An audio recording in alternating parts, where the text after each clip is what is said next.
By the end of the week, then we do a little... By the end of the week, end of the month. No. He said every week. All right.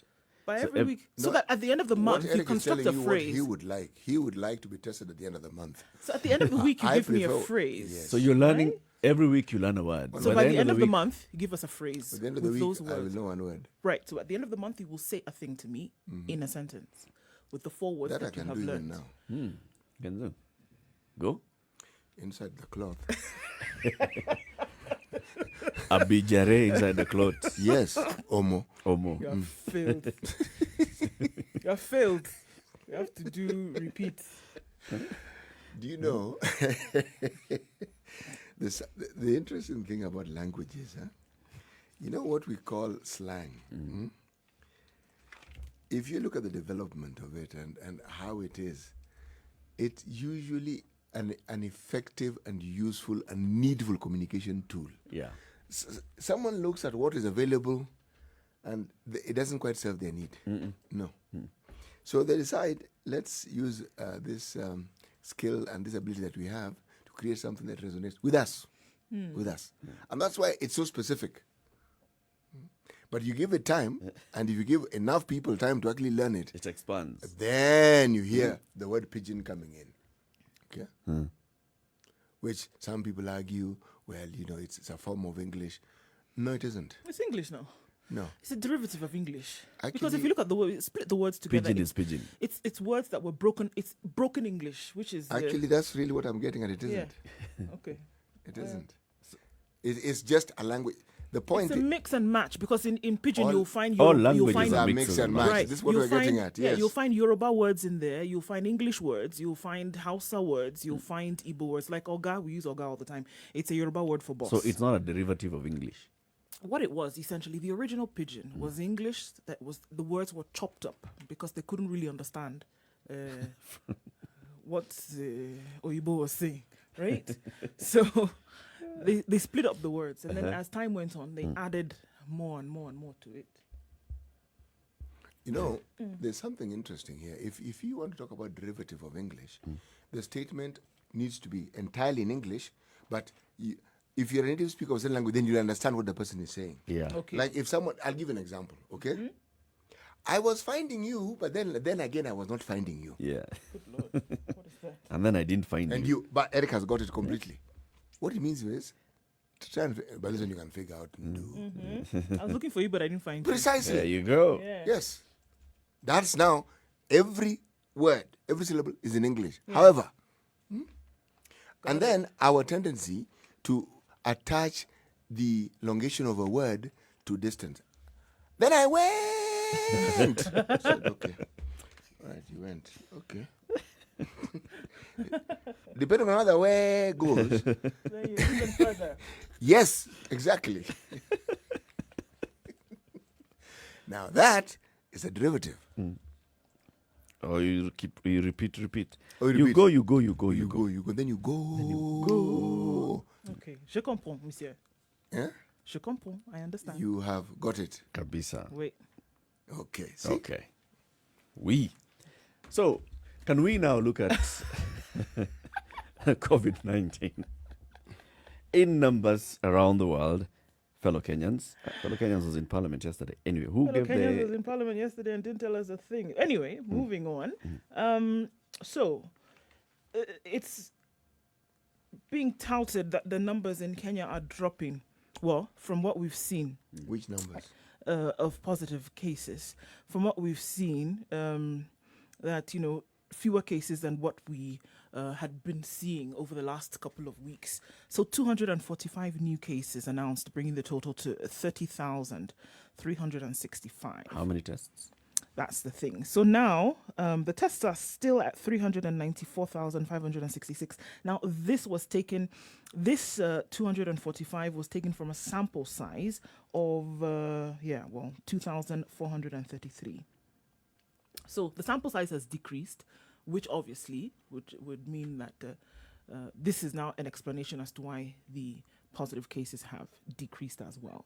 If they were to increase the sample size, then maybe you would see a higher number of cases. We don't know. But there's some jubilation in some quarters that the cases are actually reducing in the country, because for the second day running now, we've seen cases under 300. Whereas in the weeks before, we had seen upwards of 600 and 700. I saw some quotas also talking about the percentage. So in every sample size, what percent is turning out positive? And it appears like that percentage is the one that appears to be declining now as well. And there are some people now starting to say maybe we've hit one of the peaks. The peaks are now coming down.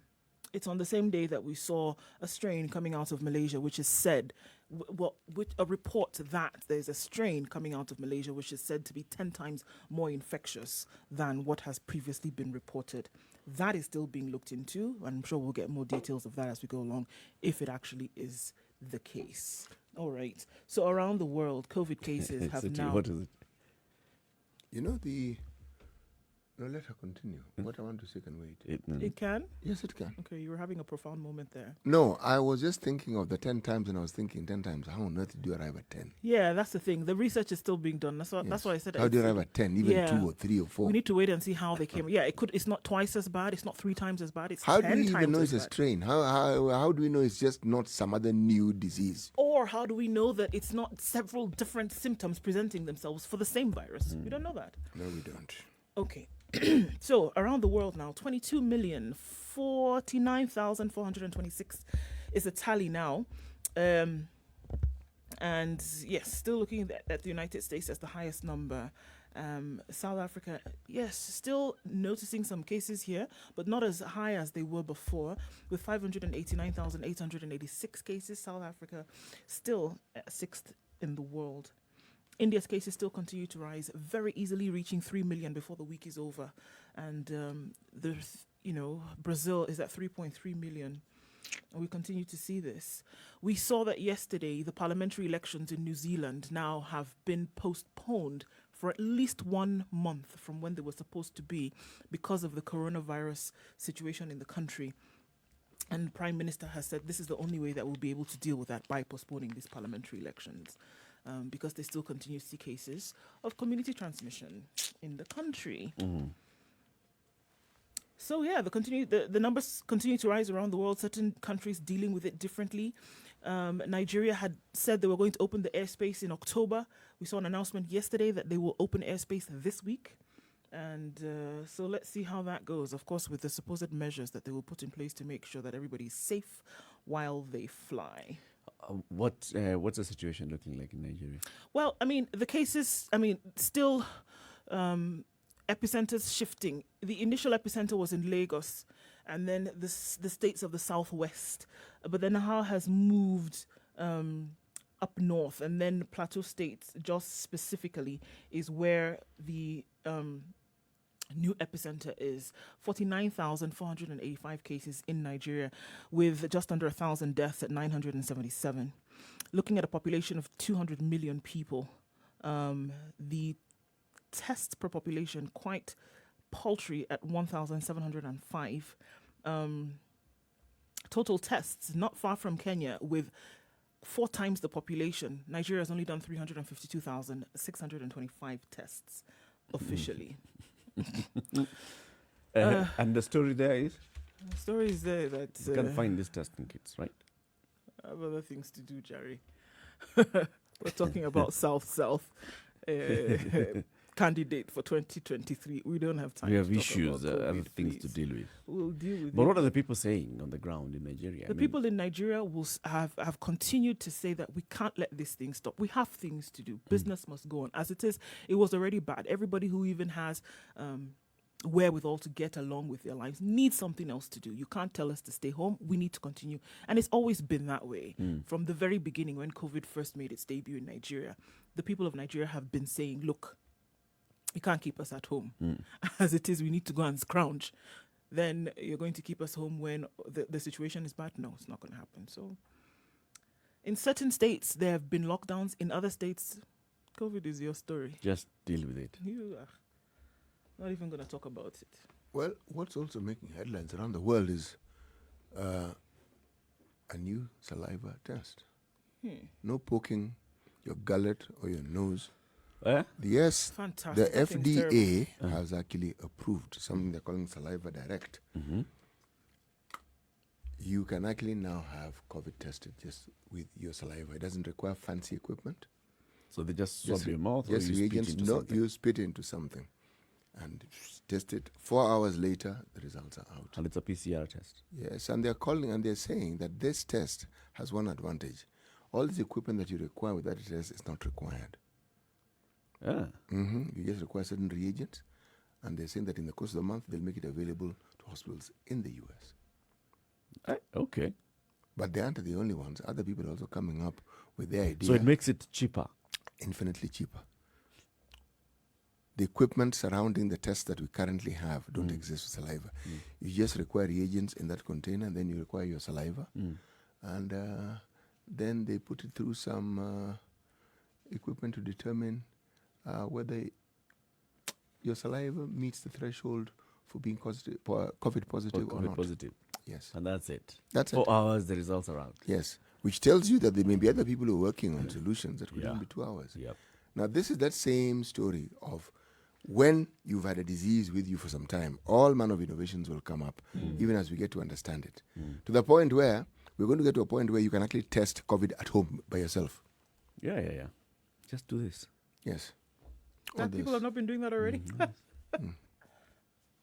Oh, okay.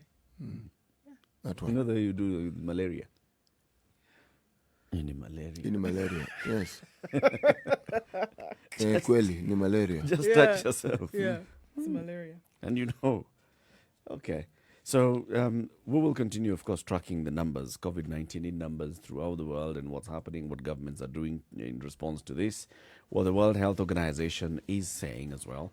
And, of course, more importantly, what the government of Kenya and the people of Kenya are doing in the fight against COVID-19. Good morning. This is a Situation Room. It's Kenya's biggest conversation. 14 minutes after 6 o'clock. Let's take a break. We want to take a look at what's happening in the skies. And then when we come back, we will start to look at the big stories of the day. Good morning.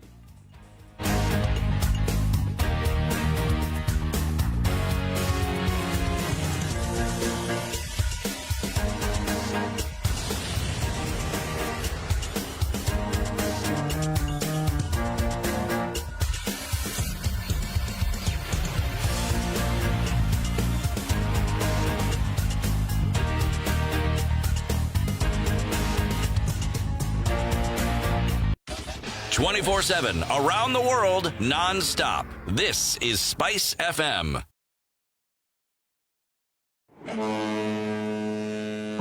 Juma. Yes? Have you heard the port is running an initiative to educate users of the port like you and me on the various processes for imports and exports? Really? Yeah. So does this mean that we as importers and the various stakeholders will now clearly understand our roles? Exactly. Once we understand these processes, we can comfortably sort out our customers with more knowledge. They have even highlighted the various tariff clauses. Fantastic. So where exactly can we get this information to help us understand the processes? Captain Cargo is here to help, and that's cargo with a K. Captain Cargo, brought to you by Kenya Ports Authority. Visit www.kpa.co.ke/Captain Cargo and learn from Captain Cargo the ways of the Port of Mombasa.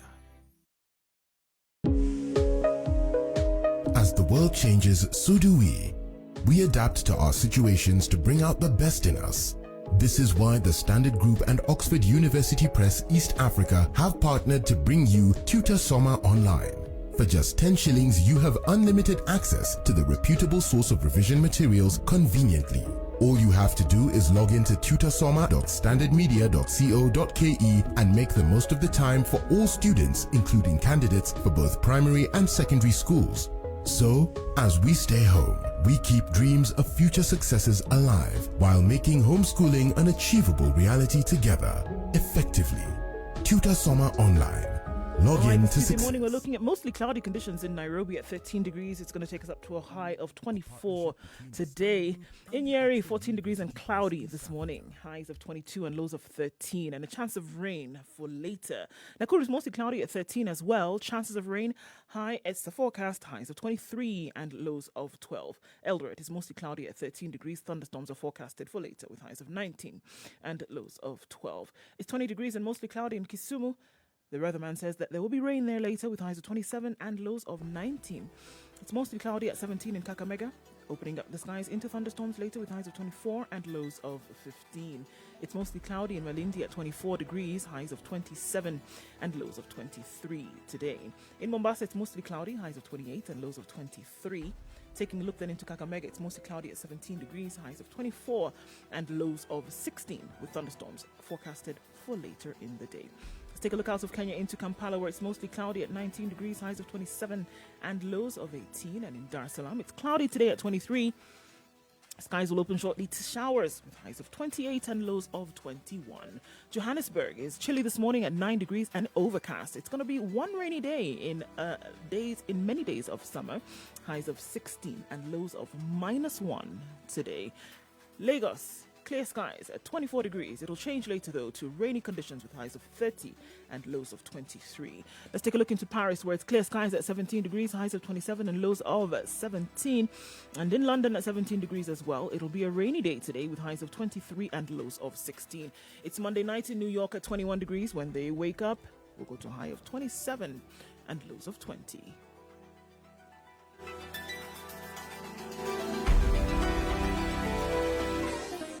Chilled Spice.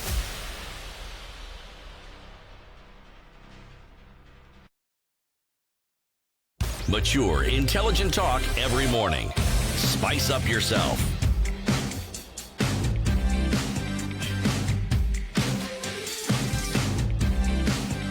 Mornings done right. It's a situation 94.4 Spice Spice FM. on Spice FM. Now, remember, we will be looking at the big stories shortly, but let's start with today's big proverb. One who causes others misfortune also teaches them wisdom. I'm trying to think of a translation in Swahili, an equivalent. One who causes others misfortune also teaches them wisdom. Yes. I don't know. Spice FMKE on Twitter, if you can think of a Swahili equivalent of this one. One who causes others misfortune also teaches them wisdom. It's rather straightforward, I mean, in terms of... It's not difficult to apply. in terms of thinking about how to apply it. Very nice, very interesting one. So let's hear from our listeners. If you can think of it in Swahili or any other language, actually, just let us know any other translation of this.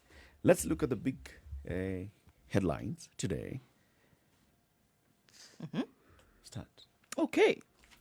So, Day of Terror is what it's called on the front page of The Nation. Senate under siege is what it's called on the front page of The Standard.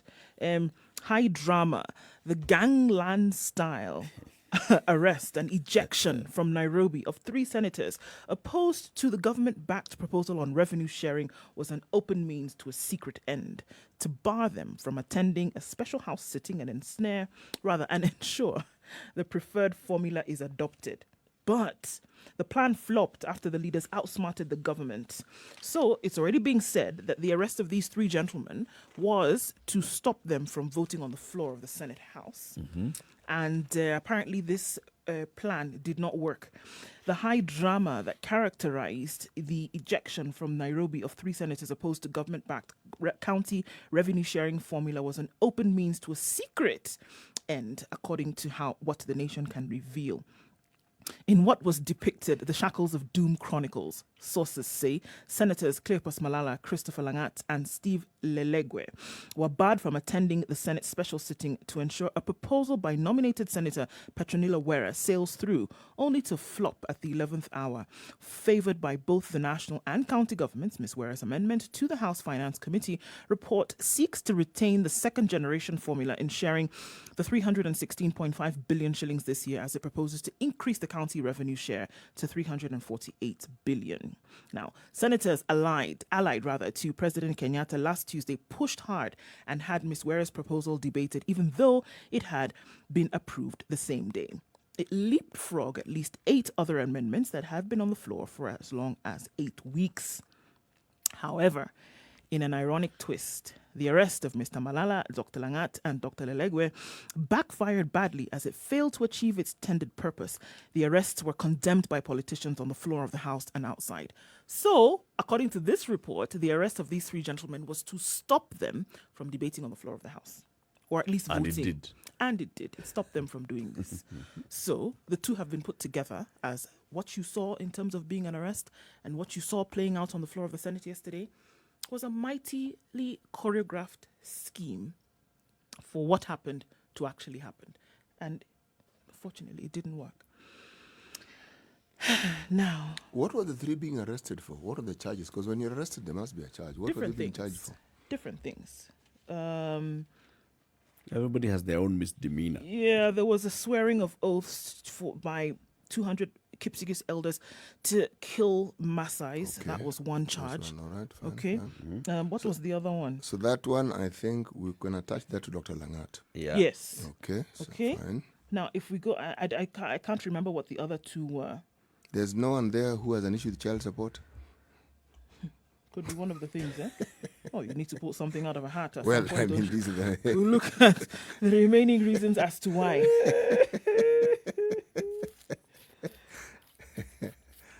There's something about Malala and some sanitizers. Yes. Right. Okay. what had happened. Had they expired? Some funny story. Okay, that's good. Mhm. You know, until you're taken to court, you actually don't know what the charge is against you.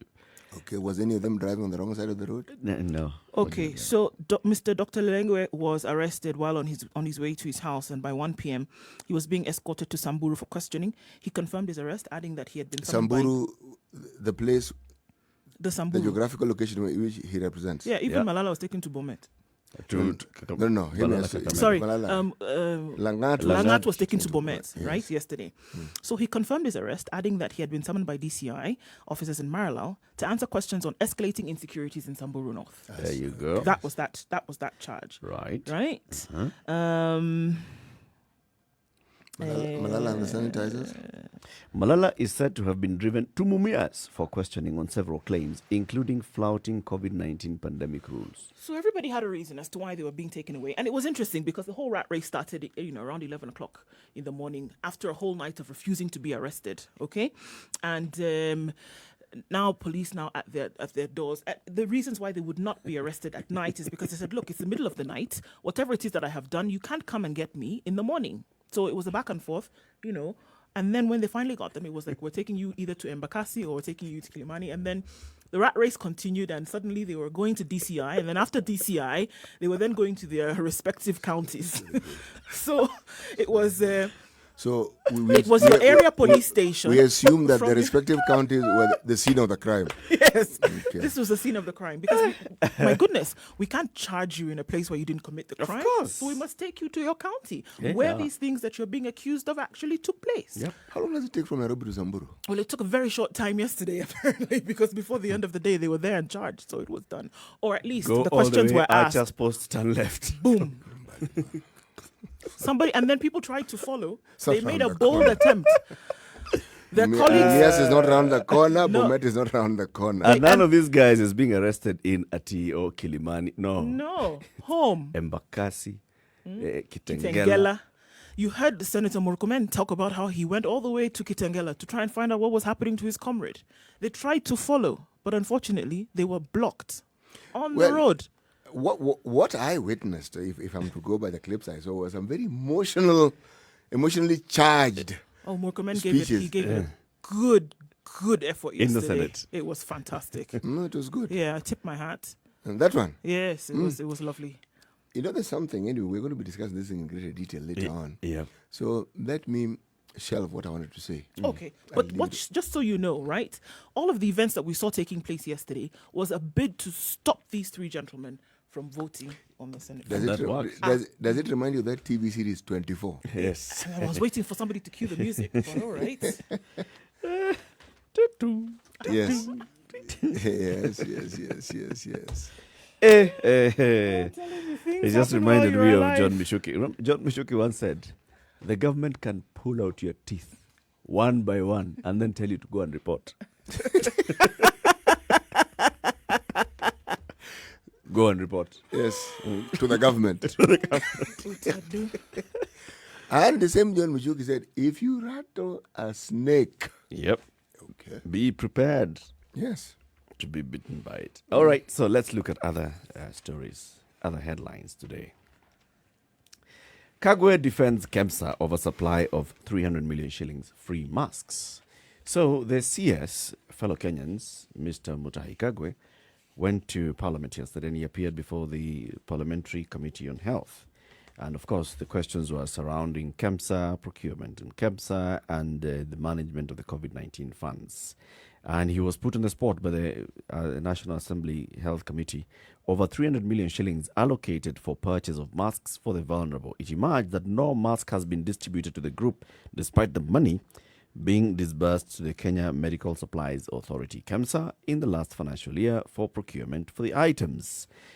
He says so many people cannot afford masks when KEMSA is just sitting on millions. Vulnerable Kenyans are on a daily basis forced to make a decision on whether to buy food or masks. This was according to Muriuki Njagagua, who is the Mbeere North MP.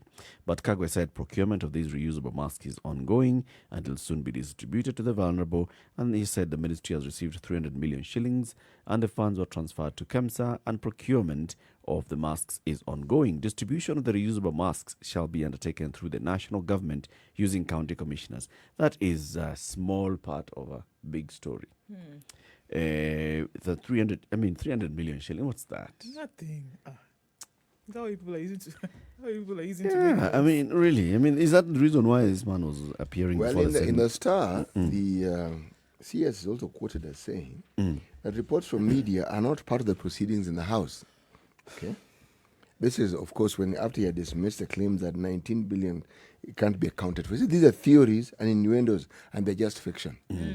I wonder if these are some of these statements that usually come back to haunt you, to bite you at some point. But anyway, he then also said, we are not going to rely on an innuendo or newspaper reports, but a report by the investigative agencies. He also dismissed the claim that they had spent 43 billion. He said they had only received 23 billion. I think the issue also came up from the members of the committee yesterday that you dismiss something like this that comes out in terms of reports in the media, but at the same time, with the suspension of the CEO of KEMSA, that came out in the media quite glaringly as well. And why was that not dismissed? So the hand that you use to measure something in terms of its authenticity should be the same across board. And it was interesting that it came from one of the members of the health committee. In terms of how dismissive he was of these claims of rot. By the time these committees call you, they may call it fact-finding, but they already have some facts. Otherwise, they wouldn't call you if they didn't have something that they wanted you to clarify. It's like an audit report. There's an anomaly. They've seen it. Now, you've been given an opportunity to explain it since you are the person in charge. Yep.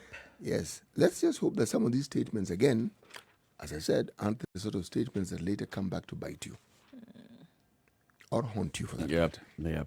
Especially when you say them, in such a manner of fact. So you basically are saying that this is false. Also,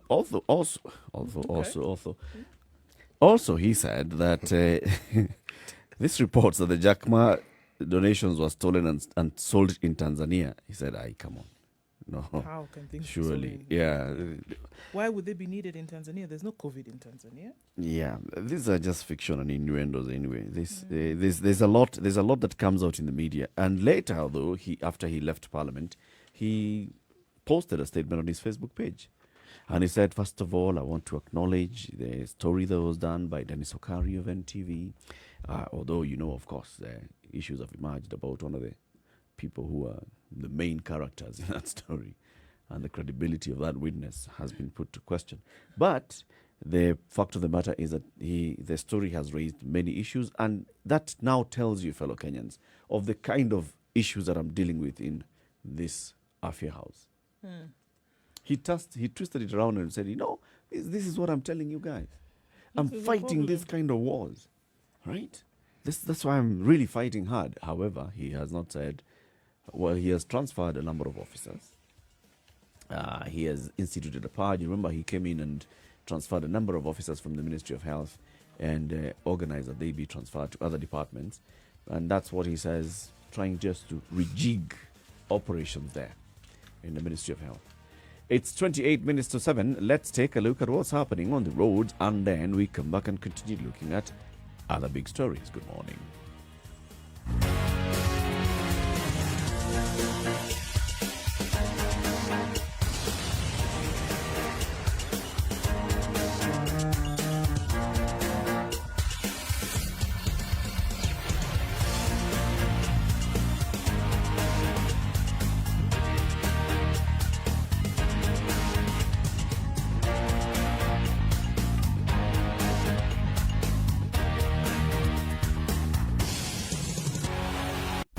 Classic soul, R&B, smooth jazz, neo soul, and nostalgic ballads. Make some noise. Yeah! You're listening to Spice FM.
Traffic.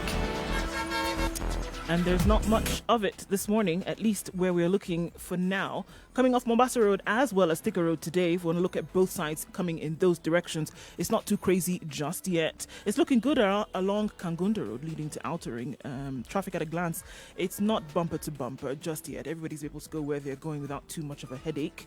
The eastern and southern bypasses are looking really good. We've had quite a number of accidents on those in the last couple of days, so we want to be careful as far as that's concerned. We're going to keep an eye out on what's happening in Mombasa this morning. It was quite crazy getting into the town yesterday morning, but we hope that that has been sorted. So for now, just a bird's eye view says that traffic isn't too bad anywhere just yet. We'll give you more details of that as we go along. Let us know also what you see. Spice FM KE on Twitter.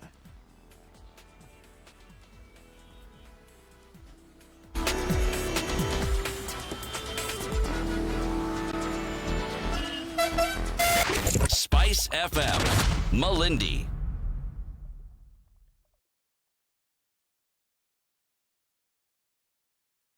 Sugar and spice and everything nice, everything nice. Spice FM. Mature, intelligent talk every morning. Spice up yourself.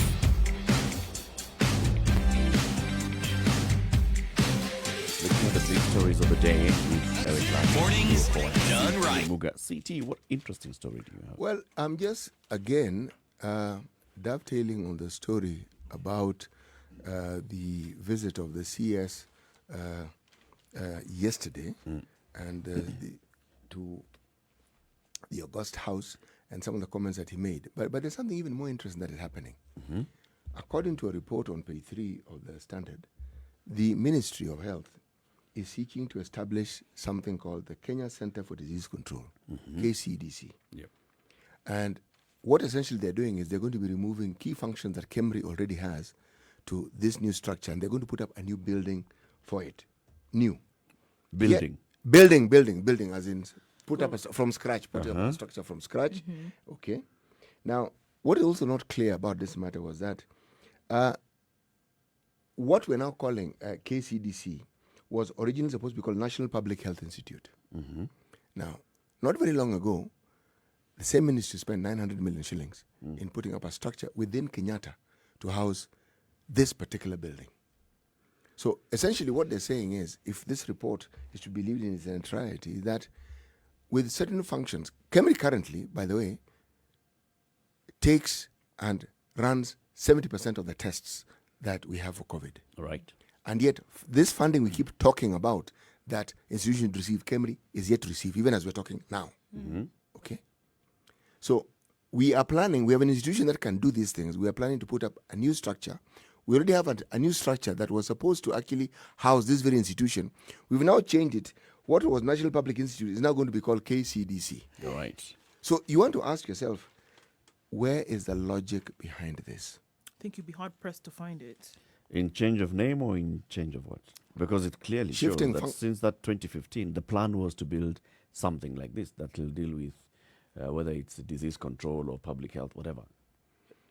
The plan may have been there, and it's understandable, but why remove functions from an institution that already has those functions and transfer them to another new one? But also it appears as if the people who are supporting the Kemri with this function, and this is the US CDC, had already indicated that they were going to stop supporting it. Supporting it in what manner? You see, that's a blanket statement that doesn't seem to make sense.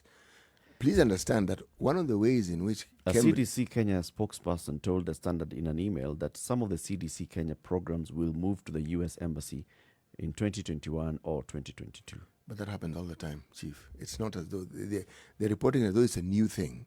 It's not new. Remember, Kemri is CDC. Kemri is the Kenyan equivalent of CDC. Let's start there. Okay. Now, as a result, CDC cannot conduct any research, whether it's CDC, whether it's Walter Reed, whether it's Wellcome Trust.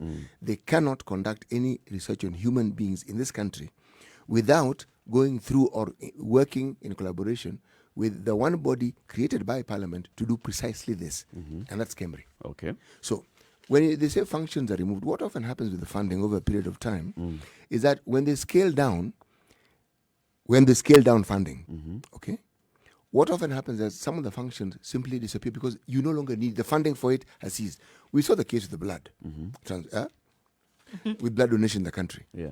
But what you're not told is that CDC is actually run from the embassy.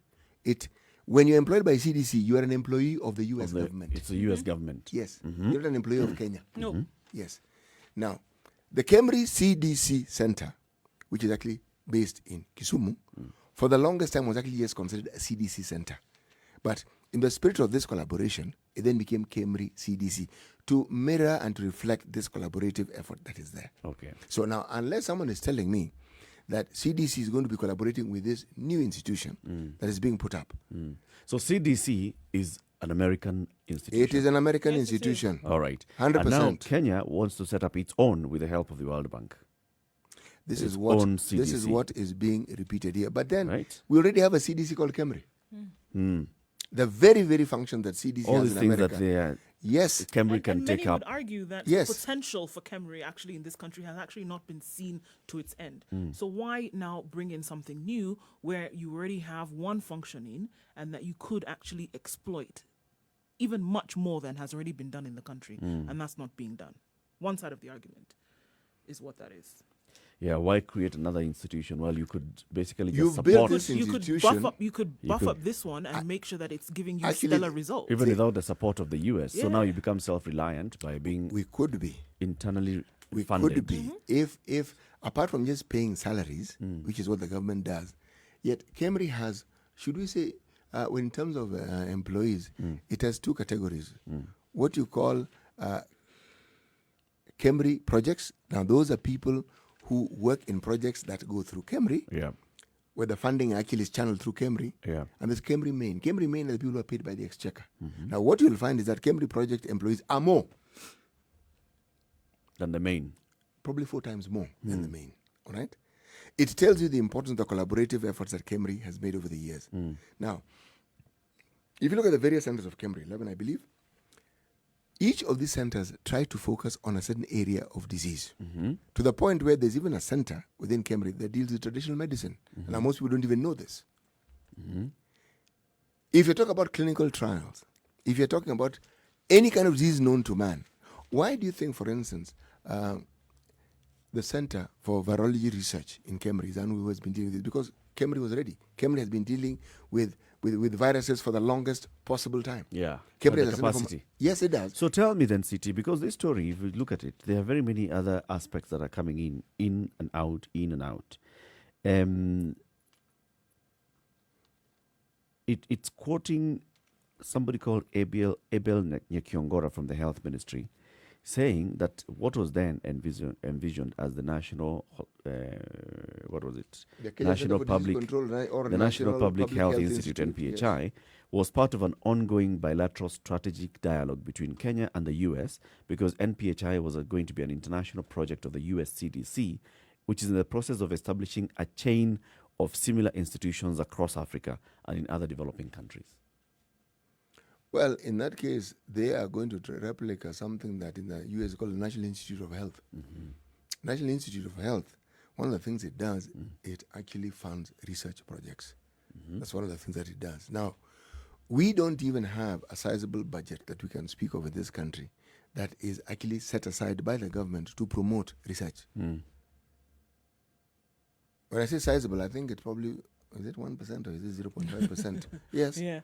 Of our budget. Budget, Yes. yeah. So there is money that exists, but accessing that money, put it this way, it is better for you to look for some other way of funding a project rather than going through that channel. It is a lengthy, tedious, bureaucratic field process. But to understand this, you only need to look at our institutions of higher learning and ask yourself, what position does research take in these institutions? And you'll find it's very wanting. Yeah. Now, research is the heartbeat of any institution of higher learning. Because that's where you generate new ideas, new knowledge. Now, if research isn't given that sort of priority, so what do you think is going to happen? What is going to happen? And the funding of the government tells you. Why this is an issue is this. The reporting may be skewed in one direction, but note, this report also indicates that the Director General of KEMRI did not comment on this. When approached, he did not comment, which is wise in a sense. If something like this is happening, and it also, we're discussing this against the backdrop of an earlier issue where the Influenza Center and KEMRI, they seem to have been a tussle as to who should get the money. The Influenza Center doesn't have KEMRI's capacity for testing. And yet, the argument was they are the ones who seem to be getting the money for the reagents. So, again, this is a story that I think in journalistic terms is an unfolding story. Unfolding story, Yes. there you go. It's one of That's those. exactly what it is. It's unfolding. Actually, I think there's a lot. This story, if you can just get a lot deeper into it, you'll find a lot more that's happening. Yes. Even that whole issue of coming up with that concept of NPHI, the US CDC wanting to help establish such centers across Africa, and them pushing for the establishment of NPHI instead of working with KEMRI that they've been working with, and then now moving from NPHI to KCDC, and why it's being named that. Yes. Why do you have to create a new? Yes. There's a deeper story here. There is, and that's why I brought in the issue of COVID. And remember, this building, this structure, supported by the World Bank, it was meant for COVID-19 emergency response project, the $1.3 billion US.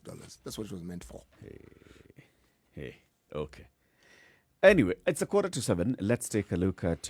Let's take a short break shortly. But before we do that, we'll remind you about Captain Cargo, and this is the information portal by the Kenya Ports Authority. Yeah. So KPA has an information portal called Captain Cargo. Yes, it does. And so if we're looking at vessel services today and what then they're able to offer and what Captain Cargo says they'll be able to do for you. So the vessel services processes is what we'll be looking at today. Basically what happens in terms of what is being offered to you. And we know that in this season, CT is going to be exporting... Avocado. No, boy. No, that was the other season. I now want to export. I now want to export pineapples. Oh, pineapples? Okay. So your pineapples, in this sense, will be coming from Thika, and they're making their way to pick a country. Well, I am not just going to pick a country. I'm going to pick the country that I've been exporting to. Oh, right. There you go. The UK. Okay. So CT today is exporting pineapples from Kenya to the UK, and Captain Cargo is going to help us through that, and it's going to tell us about the vessel services that are available for Sweetie, who is exporting this very sweet product to the United Kingdom. We'll look at those details today. Okay. This information portal is kpa.co.ke/Captain Cargo. and cargo is spelled K-A-R-G-O. This is one word, Captain Cargo, K-A-R-G-O. You'll find all the information that you need to know about the operations of KPA, the services that KPA offers. Very simplified and straightforward that you can just look and understand. 13 minutes to 7 o'clock. Time for a break. We'll be back shortly.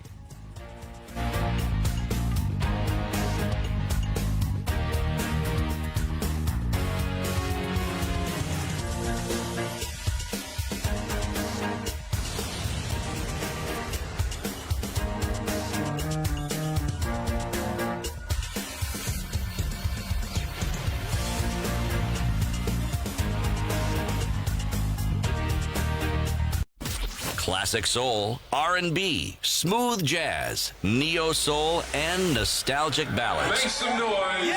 You're listening to Spice FM.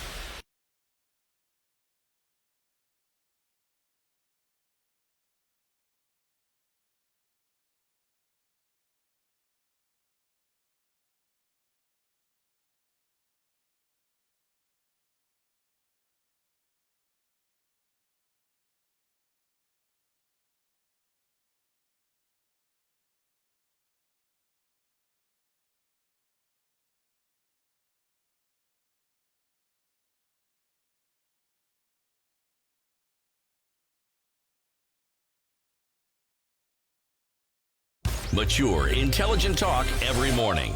Spice up yourself.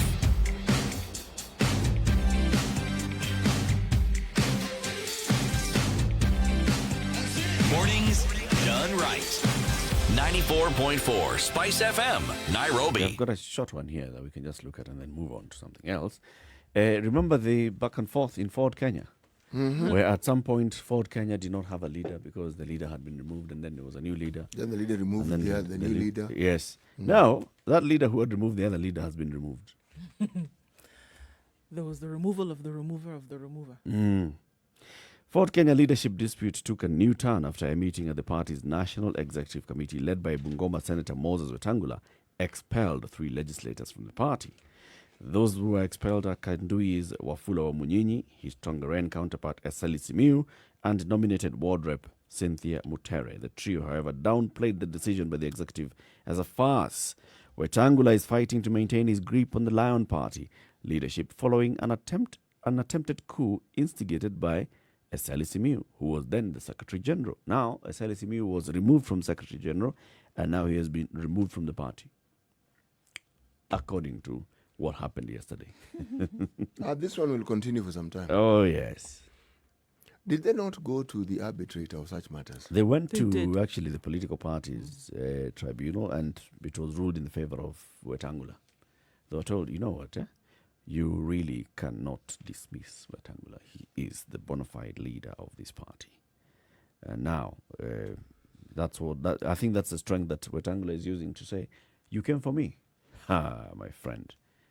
I'm gunning for you next. Out. Well, what is lovely about it, you know, Wetangula and Simiyu are contemporaries. As in, they joined the University of Nairobi at the same time. Same time.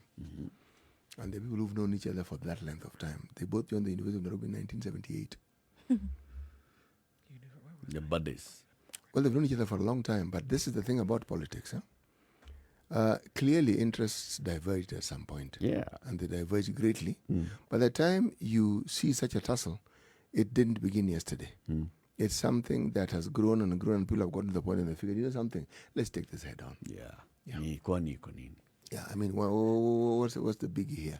So let's expect some more drama from this particular part of the country. Oh, yes. Yes. We will. Yes, let's. There was a lawyer that we spoke about a couple of weeks back, and this lawyer's name is Adrian Kamotho. Adrian Kamotho had gone to court and he had lost an attempt to have the 41 judges that 41 judges that President Uhuru Kenyatta has not appointed assume office. Yes. And then he was told, procedurally, no. You're coming to ask for something that does not even exist. So he went back. He's back into court now. He is now asking the court to declare that these people have assumed office. Because if the president has not, because since the president's constitutional role has abated in the instant appointments, it's in the interest of justice that the interested parties whose appointments have ripened by the operational law urgently assume their office. So he's basically said the people who are supposed to conduct the interviews and to nominate the candidates presented their names to the president. The president ought to have appointed. The president, because even the Supreme Court says the president has no other role, he has to appoint. Okay? Not the Supreme Court, but the Court of Appeal. Now, therefore, because the president has not done what he's supposed to have done, then his time has lapsed. So we just say automatically that these people assume office. So the next thing that the court should now compel is the Attorney General should be compelled to gazette them. And then he has also roped in now the controller of budget and saying the controller of budget should authorize that these people receive a salary and they start serving. And the Chief Justice should assign them. As simple as that. Yeah. What I like about this case, you see, we have a constitution. Every time I hear of such a tiff, my heart gladdens. It's happy. Because it means that our democratic process is being tested. And we are trying to understand the practicability of it. This case should go on. Let's hear what our learned friends on the bench will have to say about it. This is good. Yep. This is how precedents are set. Because there was one side of the argument that we were told, Nani, go home. Now this is a new one. Let's see how this one will pan out. Yep. This one basically he's saying, look, on February 6th, the High Court ordered President Uhuru Kenyatta to appoint the judges within 14 days. And those have since expired. The period given to the president lapsed on February 20th. Now, because in view of the reluctance and willingness and the refusal by the respondent, this is the president, to show respect for the Constitution and the honorable court through compliance, this applicant has no other way of enforcing the orders of the court. Unless the honorable court grants the court orders, impunity will be further propagated. Okay. Because the president disobeyed a court order, did not even challenge that court order, that means there is no order on record in his favor. Remember, Plus, the president has an entire department to advise him on such matters. So I do not believe for a single second that he ignored this as it's being presented. Well, he did not. There was a court order. He didn't follow it. He knows exactly what he is doing and why he's doing it. Because remember, the thing about court cases and the applicability of it is the concept of a precedence. Yeah. And how far that precedence can reach. Yeah. So, as again, let it play out. Okay, looking at something else that's happening that I think is quite interesting. In Saudi Arabia, 10 women have been picked in senior government roles, has appointed 10 women in senior roles at Islam's 2 holiest sites. Authorities said Sunday as the conservative petro-state seeks to boost female employment. The appointment of women in senior positions at religious institutions is rare in the Islamic kingdom, which is in the midst of a wide-ranging liberalization drive spearheaded by Crown Prince Mohammed bin Salman. The women were appointed in 2 holy mosques in Mecca and Medina across various departments, including administrative and technical, according to a statement released by the General Presidency for the affairs of 2 holy mosques. The recruitment drive was aimed at empowering Saudi women with high qualifications and capabilities. The 2 mosques previously recruited 41 women in leadership positions in 2018. Prince Mohammed has sought to boost employment for women as part of his Vision 2030, which is aimed at diversifying the kingdom's economy and ending its addiction to oil. It's interesting because just a couple of years ago, we saw that women now were finally able to drive in Saudi Arabia. They were not able to do this before. And now being appointed to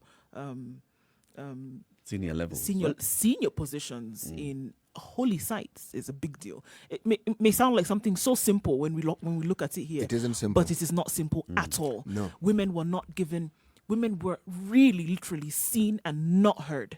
And to see something and like even this, not seen very often. yeah, like and that. even when seen, it was very Fully rare. clad. No, should I say covered? Right. So I would say this is it's worth the news. So do you think really MBS is fully committed to these reforms? I don't know if he's fully committed as much as that he wants to see this Vision 2030 come to, and he's going to do whatever he needs to do to fill in the gaps. I don't know that. I don't know enough about what he has said as much as I do about women, as much as I do about his Vision 2030, because he's been very, very insistent on this Vision 2030 has to be that Saudi Arabia cannot continue to rely on oil and has to be part of the new world order in terms of looking to new and more, globally friendly ways of making money or boosting the economy. I don't know. I think it's a means to an end, unfortunately. I don't know that it is one of the nails that's going to nail this down, unfortunately. He's looking at the Emiratis and the Qataris and what they've done with their economies, and I think he's really, really trying to push into that direction.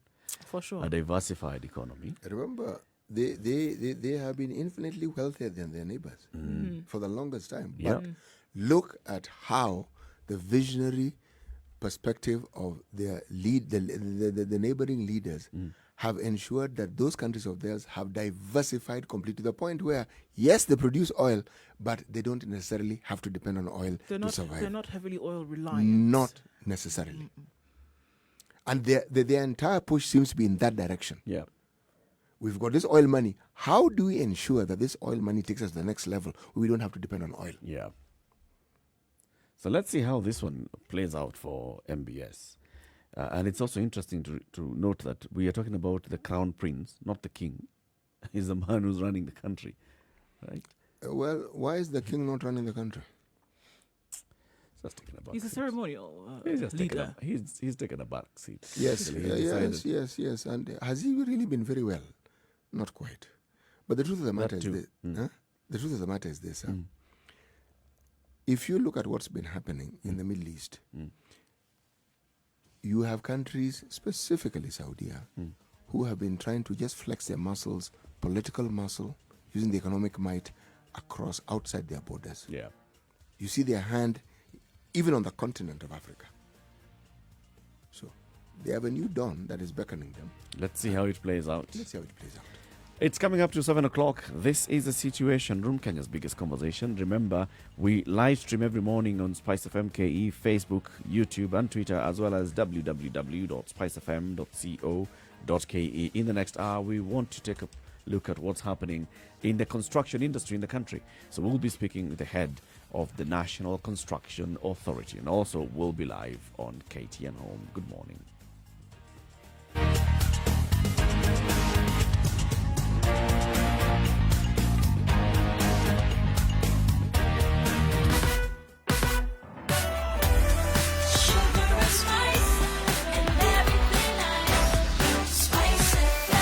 Spice up your life. Traffic. Okay, so let's look at one part of the city where there seems to be some trouble. 46, Kawangware. No movement, and it's absolutely crazy. Both sides of the road, vehicles moving and blocking up things, unfortunately.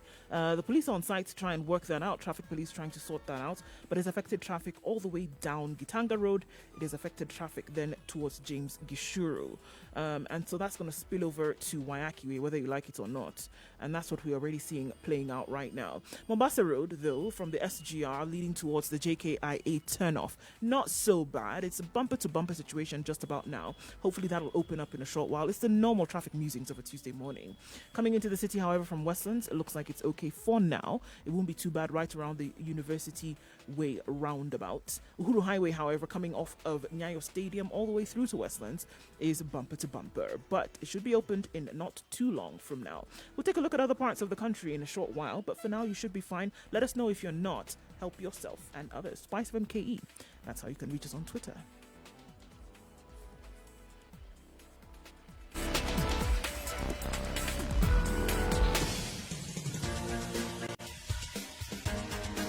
This is the Situation Room, the home of hard-hitting political commentary and penetrating insights about the state of the nation. This is a talk radio experience like no other. The Situation Room, a place for hard truths, debates, and elevated conversations. The Situation Room, witty, political, engaging, deep, controversial. In the room, we have C.T. Muga, researcher, academic, seasoned political observer, a fountain of wisdom in these politically uncertain times. Nduh Okoh, Nigerian by birth, Kenyan by choice, communications expert, Pan-Africanist, a truth seeker and believer in people power, and Eric Latiff, agent provocateur, the man in the chair, seasoned journalist, news hound, a man who believes in punching up, not down.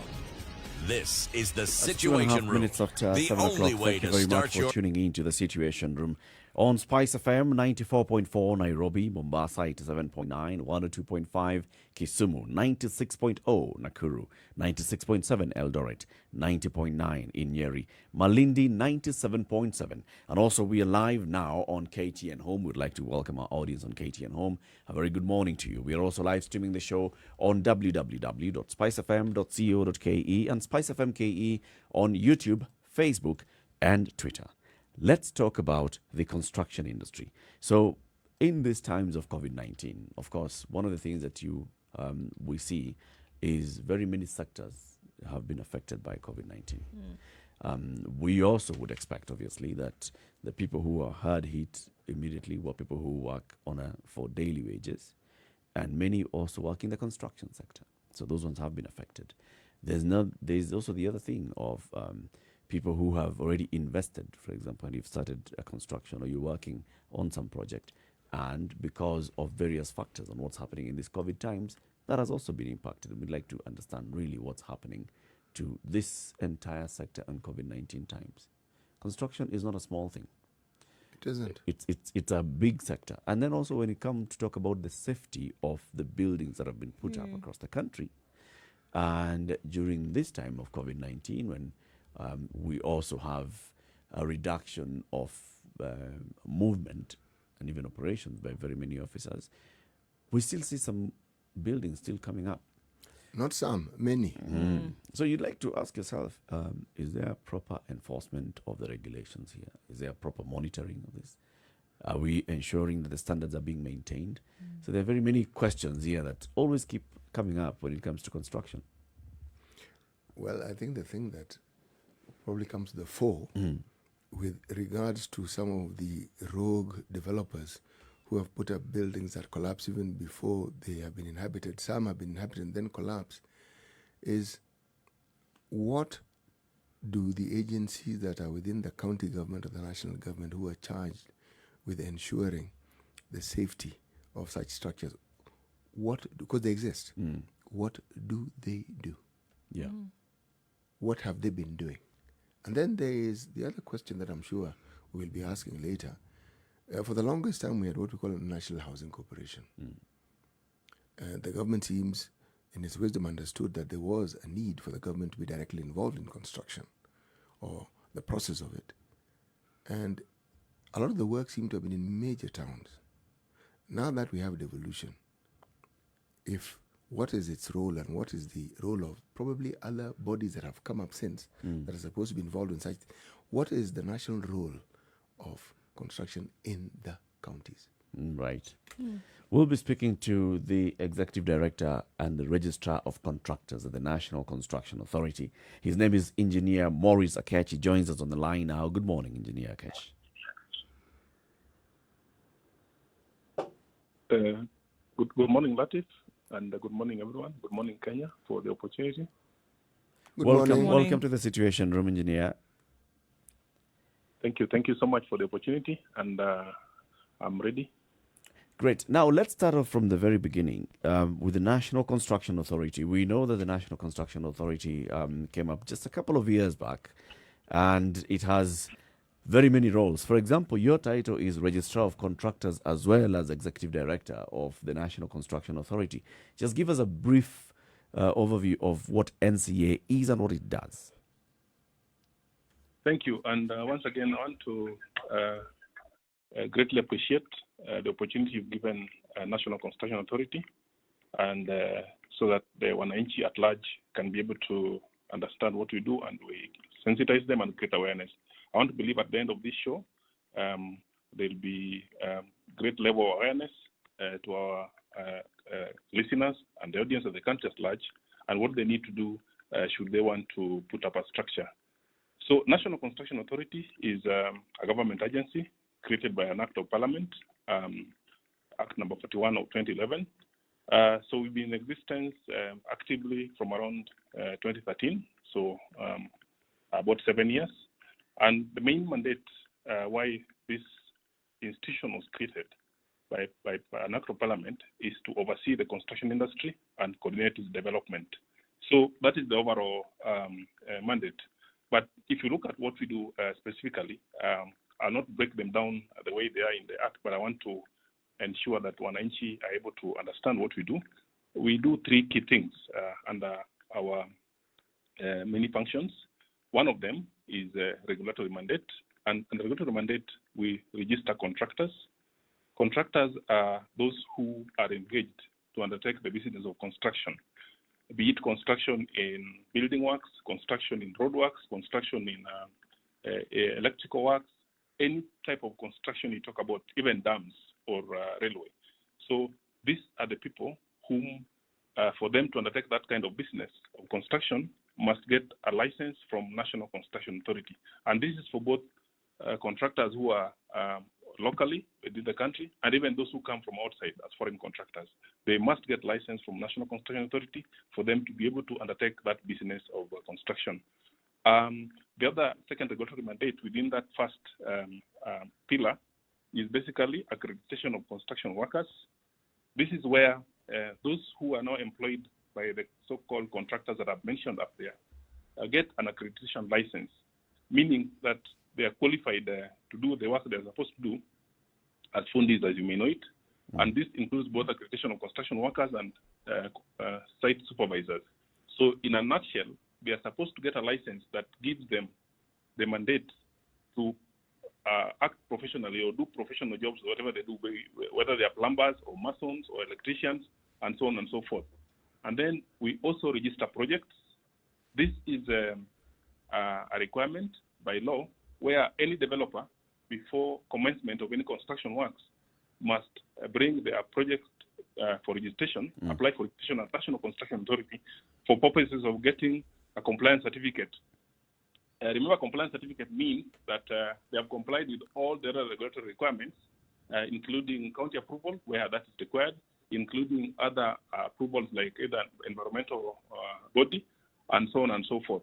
So by the time they come to us, it means they have met all the other requirements for them to be able to be registered, for those projects to be able to be registered by National Construction Authority. And then lastly, on the regulatory mandate, we do what we call quality assurance. This is where we now visit construction sites that are ongoing, and if we find any issue that is not in compliance with whatever you have registered, or even a project that is not registered with us, we mark that famous, put that famous mark called X, the red X, that is renowned for NCA. Though that's not our logo, but apparently people know us for putting X's synonymous with you. along buildings. So in a nutshell, that's our regulatory mandate. But the other second thing is capacity building. And capacity building is where we now train the contractors we've registered. We also train the construction workers and the site supervisors that we have accredited. And this is a requirement so that a contractor, in any year they're holding a license, they must attend a training so that their license is renewed at the end of the year. Because these licenses expire at the end of every year, the packaging license. So for them to renew their licenses, they must have attended a training organized by NCA or in collaboration organized by those partners of NCA in terms of training. And then lastly is advisory. Advisory mandate means that even today, if any stakeholder is looking at an opportunity to be advised on any matters regarding construction or certain things that they would want to find out, they would come to NCA and pick that information. Remember, from all that I've explained, there is so much information we collect that can be used to advise the industry on what needs to be done. So we have a regulatory mandate, capacity building mandate, and advisory mandate, amongst many of the functions that we do. But all I wanted to emphasize is that all these functions I've mentioned are actually available online. So from the comfort of where you are. What you need is a device, an internet, to be able to get our services Okay. from National Construction. Okay, so from all the things that you've explained this morning, can we just look at the country, for example, and ask, for every construction that is either taking place now, has been on hold, or has been completed, each and every one should have essentially gone through the NCA. Is that what we're saying? Correct. That's the correct position. Okay, so if you were to take a walk along Mombasa Road, for example, or even further up, maybe one of the dormitory towns of Nairobi, one of the dormitory areas, Syokimau or Kitengela, every construction that is taking place, for example, should have been given the prerequisite license by the NCA or should be operating under such? Any construction that came into being from around 2011, when the Act was created, should have complied with all the necessary requirements of the law and should have received a compliance certificate for them to have even commenced that construction work. And that is what is expected. So that when we carry out those quality assurance checks and we find something is missing or a gap for that matter, then it causes us to issue a suspension notice to the extent that now, until you meet the requirements, then we cannot allow you to proceed with the construction works. So what happens in the cases where, for example, buildings collapse, as we have seen this has happened quite a lot, and when the due diligence is done or where investigations are carried out, something is seen to have gone wrong? How is that dealt with? Something is seen to have gone wrong in the issuing of a license, in the proper investigation having been carried out to make sure that this was a viable project. What happens in cases like that? Because we seem to see buildings collapse and then, we just carry on with business as usual. The owner of the building is sought and arrested, and that's it. And that's it. The owner of the building is arrested. We saw a school collapse in August last year. Owner of the building was asked a few questions. That's done and dusted. We move on. It seems that that's the order of the day. Something terrible happens, a building collapses, people die, there's an evacuation, it's done. What should be the process? Well, a couple of issues have been raised in the questions you've put across, and I want to start by saying that buildings have been collapsing, and even structures have been collapsing. Building, because of the nature of their criticality, because buildings house people. But also there are other cases where you have structures collapsing, like you could have a dam collapsing, you could have a bridge collapsing, and so on and so forth. So these are challenges that have come across from time to time. But remember, there are many causes that lead to a building collapsing or a structure collapsing. It could either be a deficiency in terms of the quality of material. It could either be workmanship or poor workmanship, as you may call it, which is a contribution to the level of skill set and even the capacity of the executing team or the implementing team. It could also be as a result of a misstep. But more so, all this happen if there is a gap even in terms of quality control or even quality assurance process as the progress of construction goes on. So in a nutshell, to be able to answer your question, there are procedures or processes that are supposed to be done. When a structure collapses, the first thing to be done is investigation to establish the cause of the collapse. And during that time, of course, when investigations are going on, the first issue or culprits normally are the actors of that particular project or construction. In this case, we would have the client or the developer. We would have also the professional team, either the engineer, the architect, or the contractor who are involved, and all the players. So until the investigation is complete to iron out who was actually the culprit, then that is the time an action will be taken based on the finding of that investigation. But in a nutshell, there are many causes towards the collapse of a building that can, when investigated, the culpability level will be identified. But I want to say this. In March of this year, 2020, there is an amendment of National Construction Authority Act under the Business Laws Amendment Act of 2020, which now gave provision for legal action against those found culpable for actions of either not having followed the law or not having followed the suspensions that we issue from time to time. This now means that if somebody is issued with a suspension notice as a developer and they do not comply and they are taken to court and the judge finds them culpable, they can either be fined a fine of not more than 1 million or a jail term of not more than 3 years or both, depending on how the judge may determine the case. So this now gives some teeth, if I may call it, to be able to ensure that people are more alert and able to comply, because now there is a penalties provision in place. Are you saying that before also, this, you didn't have the teeth? You didn't actually have the yeah, tools to enforce this? We had a tool to the extent that we could issue as many times as suspension notices, but beyond there was nothing specific that we could do against anybody who continued defying, those whom we may refer as rogue or perennial defiance. What about revoking their licenses? That is for contractors. That exists after the board has carried out investigation and found a contractor to be culpable. They may take any action, 3 of them, either to revoke the license or suspend the license for a period of time or just caution the contractor. But remember, for the developer, there was nothing specific. But this particular amendment now cuts across all the players in the construction industry as far as the penalty provision is concerned. What role does the NCA have in construction that relates directly to industries? That is to mean factories? Factories. Yeah. Now, you see, Latiff, construction... this is C.T. Muga, not Latiff.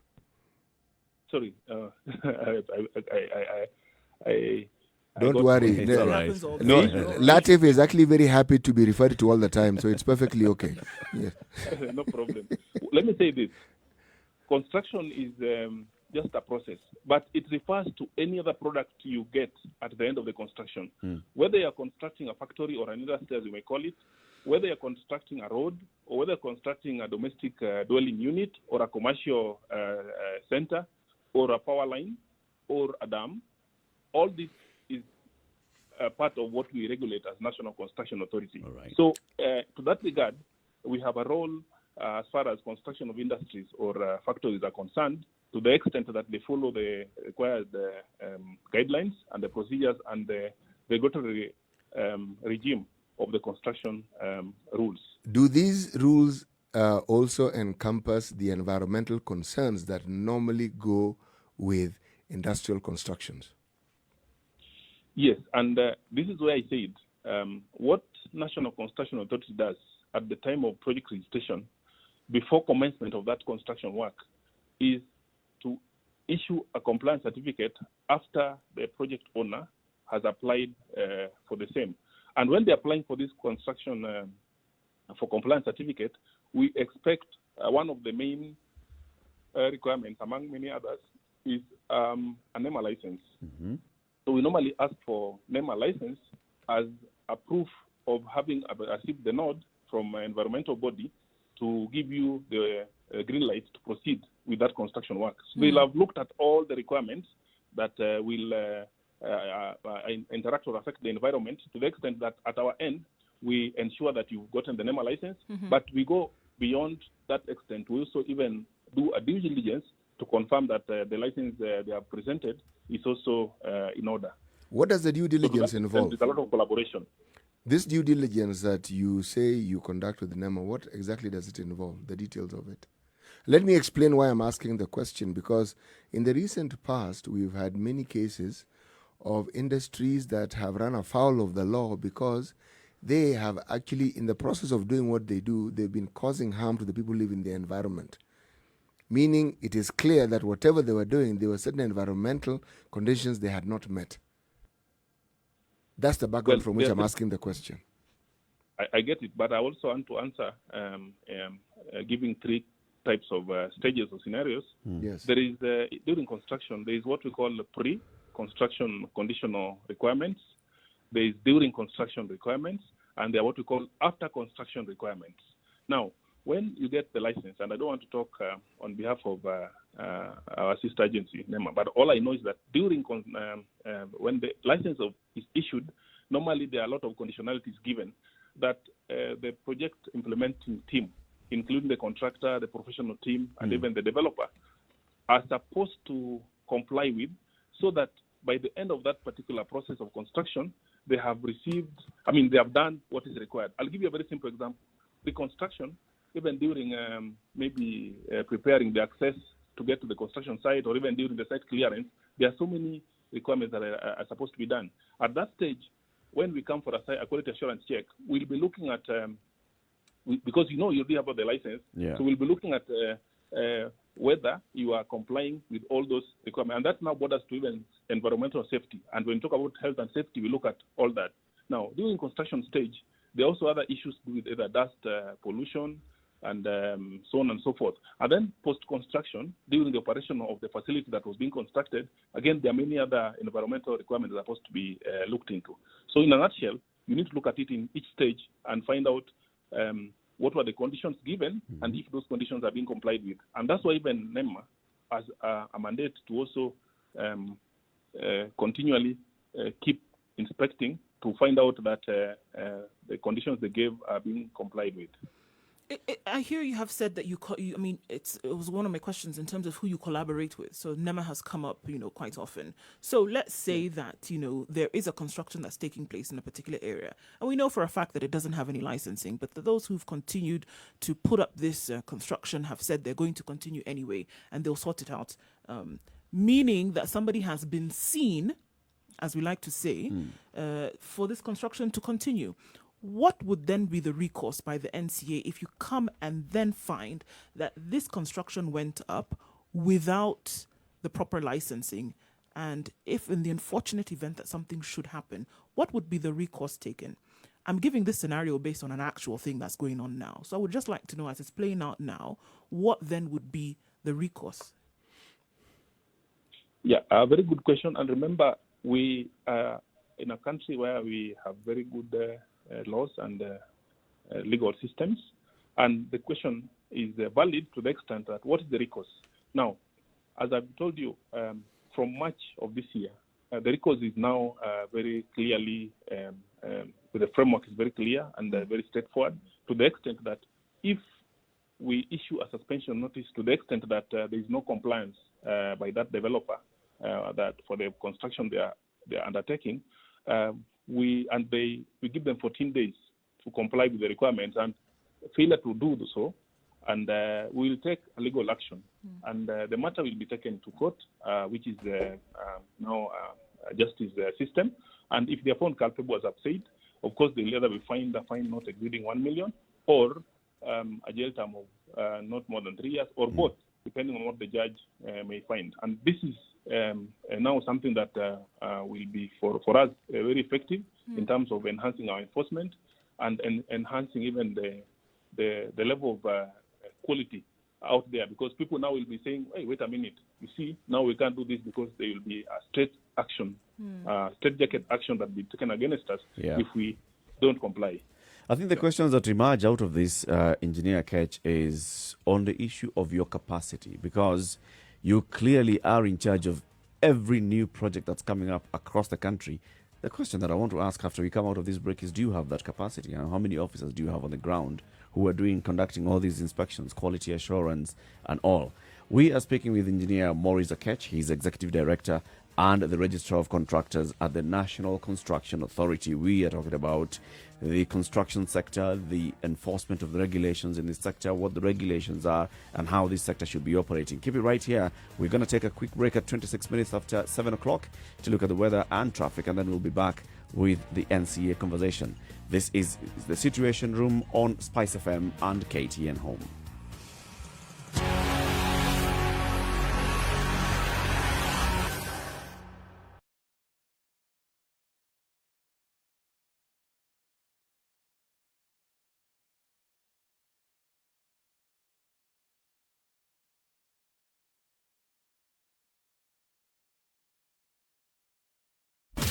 Classic soul, R&B, smooth jazz, neo soul, and nostalgic ballads. Make some noise. You're listening to Spice FM.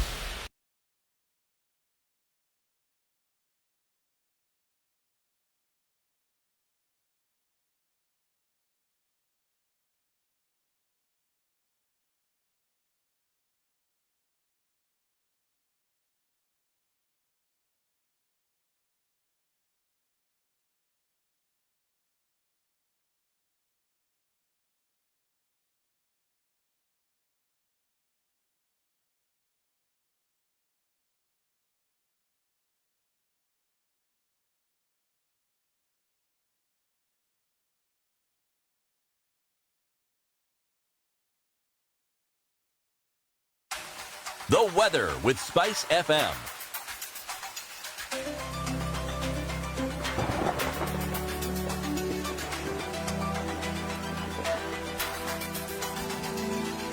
It's warming up ever so slightly in Nairobi. 14 degrees. We'll see highs of 24 today, and those partly cloudy conditions will continue through till evening.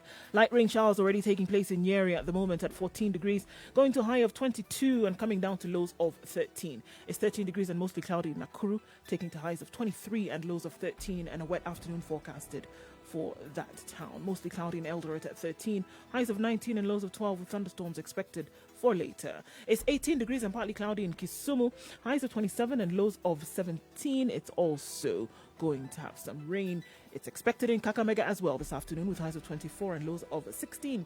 Currently mostly cloudy conditions at 17. And in Malindi it's mostly cloudy at 24. It's going to take to highs of 27. Taking to highs of 28 in Mombasa, it's mostly cloudy currently at 24. And at 17 degrees in Kakamega, it's going to go to highs of 24 and lows of 16 with thunderstorms in the afternoon. Let's look at Kampala, where it's mostly cloudy at 19. Highs of 26 and lows of 18 with mostly cloudy conditions to ensue for the rest of the day. It's cloudy in Dar es Salaam at 23, and the rain is intermittent here and there in cloudy situations everywhere. In Johannesburg, it's cloudy yet again and still continuing, and a drop in temperature to about 8 degrees. It's coming down to a low of -1 today. Mostly cloudy conditions to continue throughout. And finally, for now, in Lagos, it's 24 degrees, partly cloudy conditions, going into an afternoon of rain with highs of 30 and lows of 23. Spice and everything nice. All right. Spice FM. Spice up your life. It's not looking too bad today on the Traffic. road. So we're coming out of Mombasa Road and heading then towards Bellevue. You're going to get stuck just a little bit with the construction that's going on with that new road. But it won't be too bad until you get to the roundabout at Nyayo Stadium. Uhuru Highway from Nyayo Stadium all the way to Westlands. It's moving along slowly. It's not too much of a headache right now.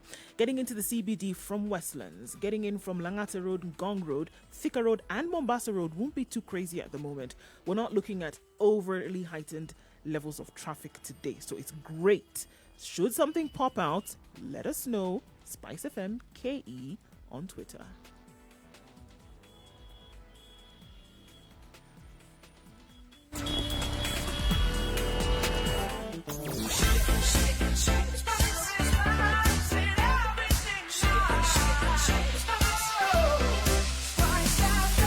Spice up your life.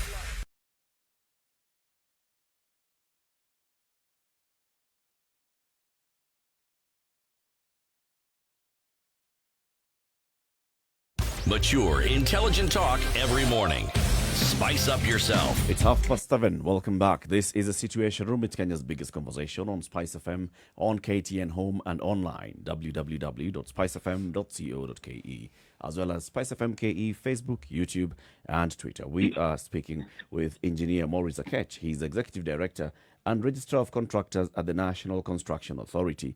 And the National Construction Authority basically is the body mandated to license any form of construction happening in the country. And Engineer Kech has just told us, from your domestic house to factories to residential estates to dams to electric power, every construction that's happening in the country should first get approval and license by the National Construction Authority, which then afterwards needs to conduct regular inspections for quality assurance and to ensure that you're complying with the license that's given to you. and with all the conditionalities that are given. Now, the question that I said we're going to ask as we come back out of this break, Engineer Ketch, what is your capacity around the country to enforce this? Thank you for that question, and I want to address it in threefold. Capacity is can be viewed in many areas. One of them I want to talk about is coverage capacity. By this I mean how spread are we across the country.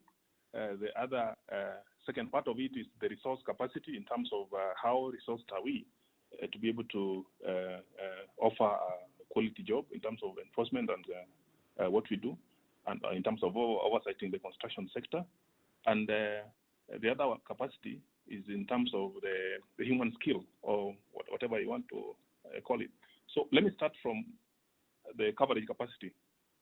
I want to confirm that we are now across the entire nation, and we serve the nation from 27 nodes across the country, where we have offices in 27 locations across our country, from the far north to the far east, from the west to the south, and all this is served from those regions, and all those nodes are headed by regional coordinators that are also in charge. So this is for purposes of quality assurance, and where you need a physical inspection visit from time to time.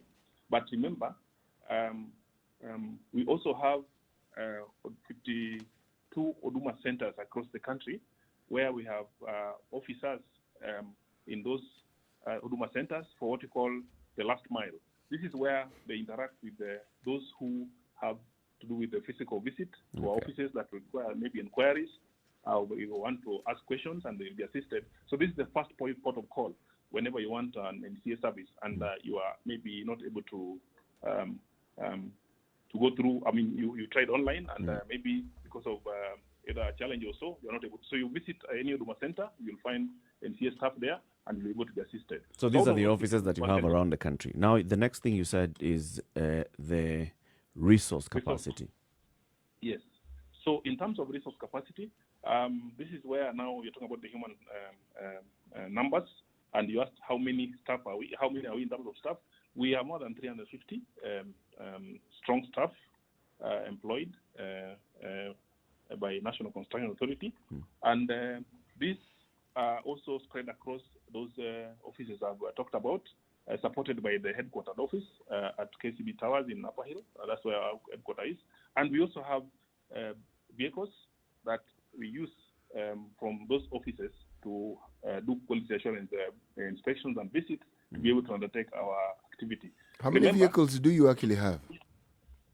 We have 45 vehicles across that support the works in these offices, and they actually also have capacity to go to rough terrain, because construction does not happen on next to a road. So some of them happen in the middle of nowhere, and they must be accessed. So we have vehicles that have, even in terms of capacity of the vehicle to access the construction site, that is there. But the other issue I want to talk about the resource is about the technology. Remember, we already put our services online. So in terms of capacity, in terms of how can you reach us online, so that we don't need to just work on the personnel numbers. We're also talking about the technology in a way that from the comfort of our offices, we're able to receive as many applications as possible. We don't need to see a queue. You remember an online queue is much easier to manage than a physical queue. So with this, it also gives us an opportunity to serve as many Kenyans as possible through the applications we receive online. Thank you very much for the way you're answering this question, Engineer. You're clearly an engineer. You're very methodical. You know, you start from... Systematic. Very, very systematic. Now, let's look at the 350 staff that you have in the 27 regional offices and their capacity. So practically, how many buildings or how many projects is one officer supposed to be in charge of in terms of inspecting and ensuring that they're complying? Well, now I think this is something that is keen to our work plan, and I want to confirm that every year we have what we call our targets, performance contract targets that is set by the government, and I want to confirm that for instance this year we have set ourselves to carry out inspections for about 20,000 construction sites across the country. So if you divide those 20,000 over the 12 months, over the number of staff we have, in this case, the technical staff, that's what they're supposed to cover within the year, from 1st July 2020 to 30th June 2021 next year. How did So you that is get? How do you arrive at the 20,000 figure? This is against based a on, backdrop of how many constructions happening in the country. Yes, it's a good question. It is based on, first of all, the past numbers we have covered. It's also based on the current business environment and the number of constructions that are going on. So it's normally something that is a target that is set based on some statistical numbers. So maybe I should just ask this one directly, maybe from the very beginning. How many constructions do you license in a year? That depends on also how many project owners or the developers or people who want to undertake a construction investment apply. But I'm assuming you don't license the owners. You actually license a specific project. We for purposes of project construction, we give compliance certificates to the owner. The responsibility of application of a project registration, so that you get a compliance certificate, which is the ultimate document to get at the end, lies with the project owner.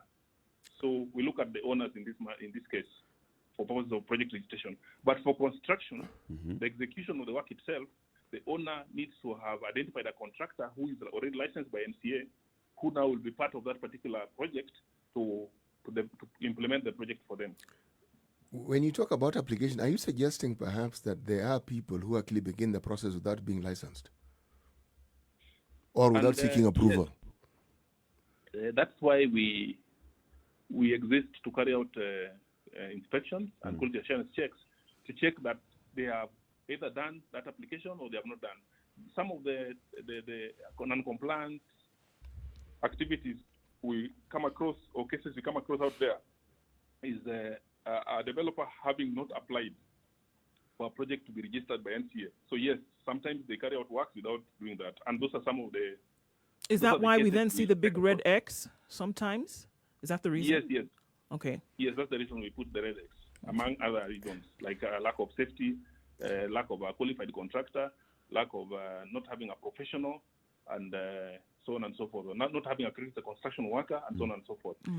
Talking of construction workers, is it mandatory for all construction sites to actually insure their workers? In terms of insurance, yes. We have a contractual requirement, which is called mostly it's a standard practice in construction contracts, where a contractor must have what we call work injury benefit, that is the WIBA, which is something they must take out as an insurance before they begin construction work. This is very important for the safety of our construction workers and site supervisors and anybody who is within that site and under the purview of the contractor to do the construction work. Because should they get injured, it is this particular insurance that will be able to cushion or help cater for whatever costs that may arise and compensation thereof. So are we suggesting, therefore, that all the constructions that have received a nod from NCA insure their workers?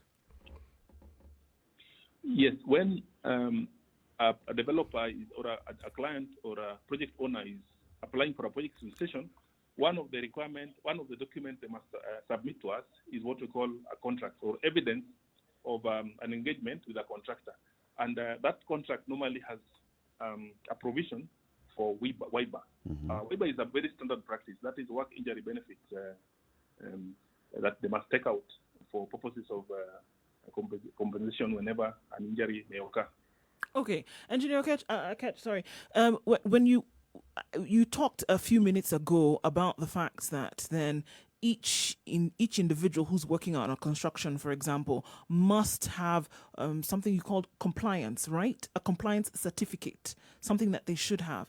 But we have quite a number of, I would call them ad hoc constructions that take place. So it's really anybody who is able to work comes along and works on a construction. Put that in a box for just a second. If we look at constructions that take place in other countries in the world and something happens, for example, there was a building collapse in a European country last year, and they could get down to the very individual who did not put a particular bolt in a certain place, and they were able to call out that individual because of that, down to the nitty-gritty.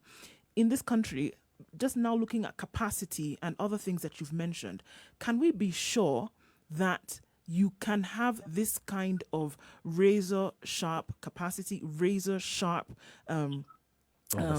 oversight when it comes to something as sensitive as this in Kenya? Well, what is expected, and it's a very good point you raised, is by click of a button, just by a click of a button at the comfort of your computer, and that information, we call it information warehouse or a data warehouse like National Construction Authority. By a click of a button, you are supposed to see who are the individuals involved in any particular project. I'll give you a very good example. For instance, if today you're doing your house, and I'll start with your house as an example, or if you're doing another one, in case you already have one, what is expected is that you bring that project for registration at National Construction Authority. So first of all, you will know that you are the owner. Number two, you will also indicate who is the contractor. So you will know which contractor is going to build it, and at the end of it, we'll know which contractor built it. Number three, we'll also know which professionals you've engaged, like who is the architect, who is the engineer, who is the quantity surveyor. And they must also accept that, yes, they are the owners. I mean, they have accepted to be part and parcel of that project team to offer professional responsibility or advice during construction.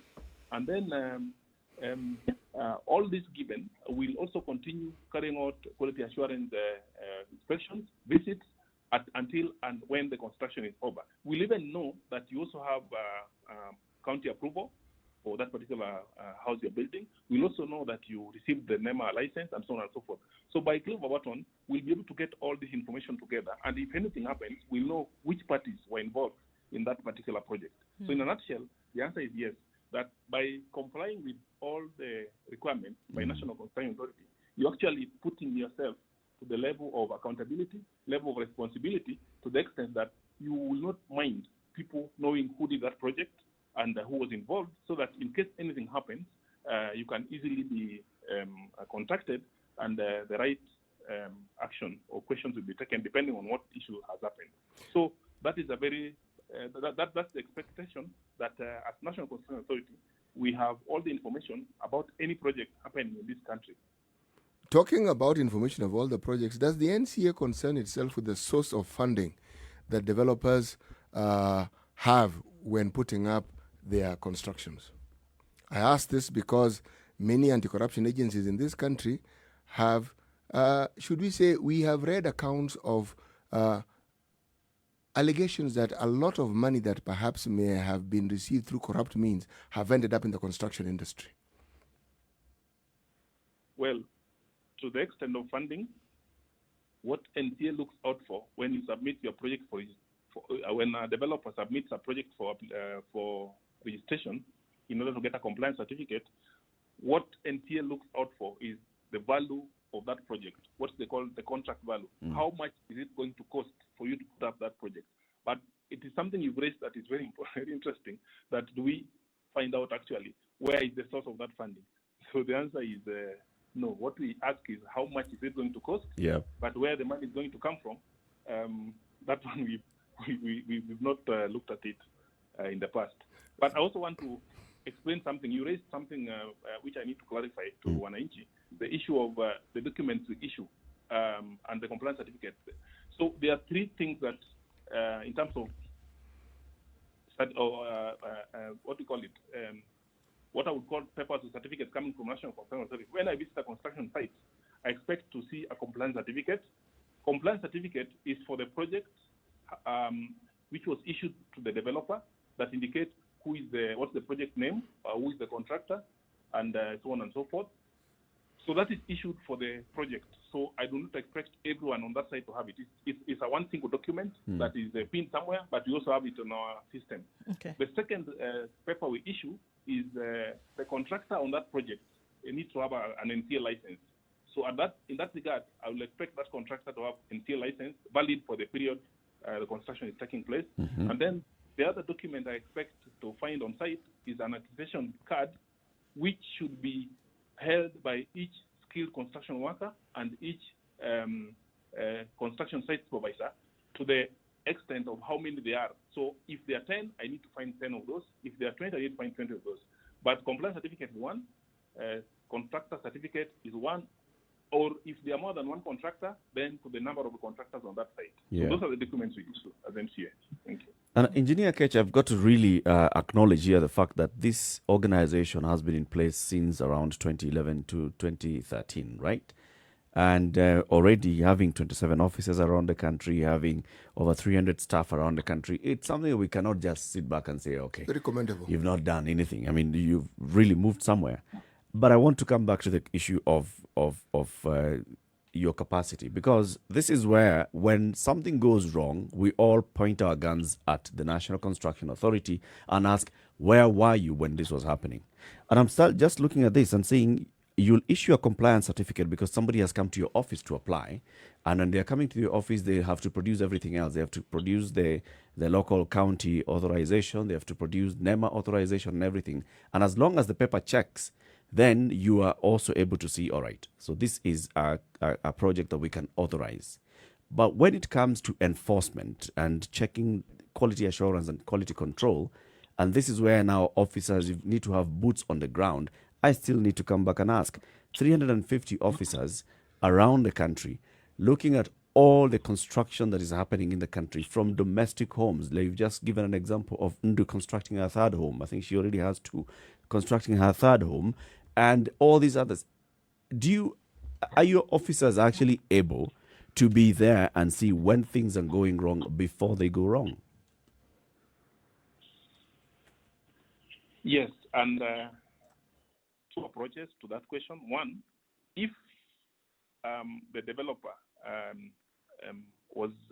did the right thing and came to NCA for project registration, will automatically flag it off from day one that because of this particular application, we are aware it's going to start, and now we put it as part of our things to do within the quality assurance visit framework.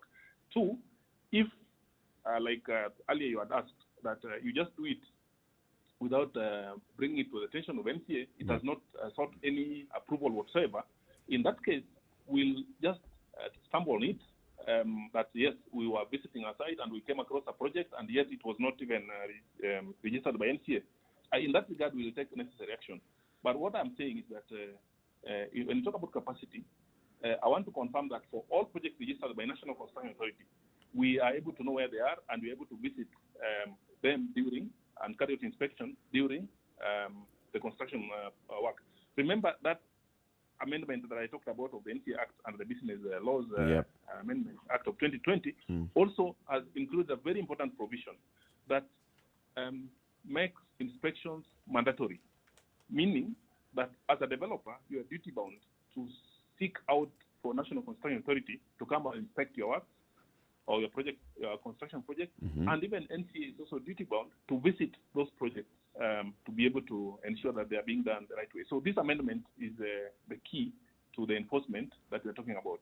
Are you saying, engineer, that somebody who's constructing a new building somewhere in Ntarara, Loitoktok, is duty bound to seek the inspection by NCA, and NCA should come and inspect? That is correct, and because Loitoktok is in Kenya, and we have an office that can access Loitoktok at a very short time and notice, and we are able to get there. And that particular. So, in how long would this request be honored? We have our service charter. We talk of depending on the requests. Some will take 2 days, but we are within a maximum of 7 days. We'll have reached out to you whenever you call upon us. So I'm asking all Kenyans that let's be responsible. let's ensure that whatever we do is for our own sake and the safety of those who will occupy it, or the security of the investors, so that at least you don't have to suffer losing it after you put up investment using hard-earned money. Let's talk about COVID now. I mean, because this is the reality that we have, the reality of our days. You have very many workers that maybe have gone through the entire accreditation process to work in the construction industry. But with COVID now, with the very many people who are losing their jobs, one of the things that they may end up doing is finding a job in the construction sector. And yet maybe they haven't gone through that whole accreditation process or certification. Let me answer it this way. And first of all, it is a fact that COVID has affected many sectors, and construction is not an exception. And if you look at globally, and coming back to our country, there is a reduction in the number of even projects being registered by National Construction Authority. That's really an indication that things have been affected. Talking numbers, if you look at when COVID started, the first case that was reported around mid-March 2020, and so if you look at March to June 2020, and March to June 2019, and March to June 2018, you would, I want to confirm that 2018 to 2019, there was an increase in the project registered by NCA. But March to June of 2020, there's a reduction by 35%. And when we expected an increase, there was instead a reduction, meaning that that was already a disruption in the number of projects being undertaken in the country, because this is now what we rely on in terms of statistical data. So this has disrupted also the supply chain of construction materials. And the question you asked was about laborers and the construction workers. So even the labor has been affected.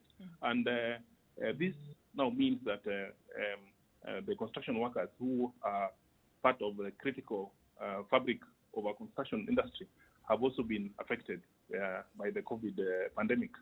So also funds to do with construction have been, some of them have been diverted, either to deal with the COVID and so on and so forth. And there's also an issue with fluctuation of prices in terms of the building. So in a nutshell, COVID has affected the industry a great deal, to the extent that some projects have been closed, some have been have slowed down, and some have actually been temporarily put on hold. So in a nutshell, there's a reduction in the number of activities in the construction industry, and this affects the construction workers as well. Maybe a final question for you, engineer, is that does this not then also present an opportunity to clean up in terms of policy, or to make sure that things are standing as they should be then when it comes to construction around the country, or increasing capacity, or making sure that you're working on certain things while there is this downtime across the world? Is this not an opportunity to make sure that policies then will be adhered to when things pick up again? Very good point. In fact, it has brought us to the level where now we are looking ourselves as an industry regulator. We are looking ourselves as a country, and we are saying that we look at the issue of risks and risk management. This is the time now we are working on even plans that can be used to caution in terms of even offering training for the industry. Remember, before I answer your question, there is that requirement for contractors to be trained, and previously we were doing it physically. So because of COVID, it has now given us an opportunity to relook at our mode of deliveries, our strategies in terms of how do we reach out to our stakeholders. So we are now doing more online formulation of online programs that we can still be able to continue offering our services, especially where we need physical interaction, especially the training and the acquisition, that we also sometimes have to visit sites to reach out to the construction workers, so that at least going forward, even when we are affected, we can still be able to offer those services. So yes, there's an opportunity in terms of upgrading our online activities to be able to reach out to our stakeholders, even as we have the pandemic with us. Sure. Indeed, every cloud has a silver lining. This is what they say. This is an opportunity for all of us as a country to learn, take up the lessons, and learn something new with this COVID-19 pandemic and what it has brought on us. Thank you very much, Engineer Maurice Akech, for speaking to us this morning, and we wish you all the best with the works at the National Construction Authority. Thank you. Thank you very much for the opportunity. Thank you. And I also thank Juan for listening. We And I will, hope, we will hope that you'll reach be out able to come to the show again at some point, Engineer. Thank you. I'll be looking forward to that opportunity again. Thank you very much. Asante sana. Engineer Maurice Akech is the Executive Director and Registrar of Contractors at the National Construction Authority. Time to take a break at 3 minutes to 8 o'clock. This is the Situation Room on Spice FM and KTN Home. We'll be back shortly.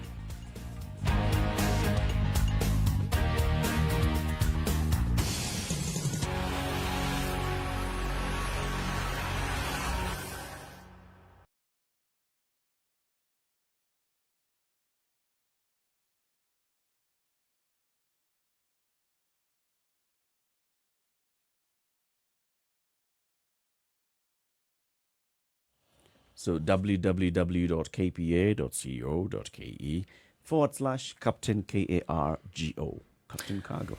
So CT is exporting a sweet treat from here all the way to the UK, and there's a process that Captain Cargo would like you to follow, or rather explaining to you how it would work, CT.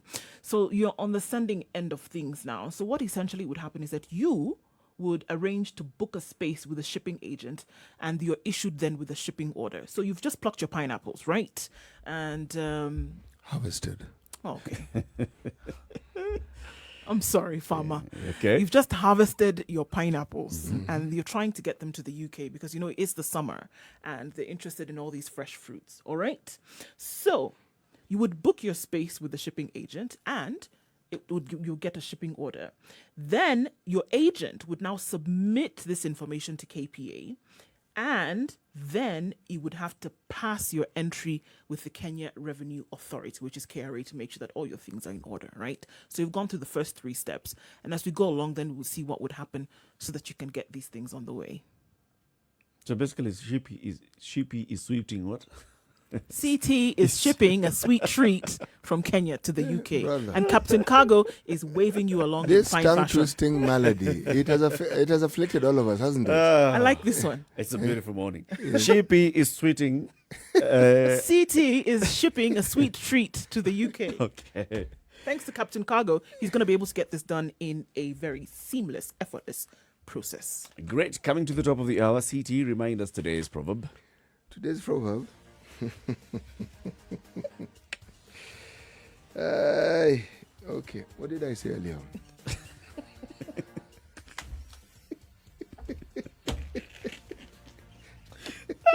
Okay, let's just go to the top of the hour. This is a situation room. All right, let me just remind you. One who causes others misfortune also teaches them wisdom. Wow.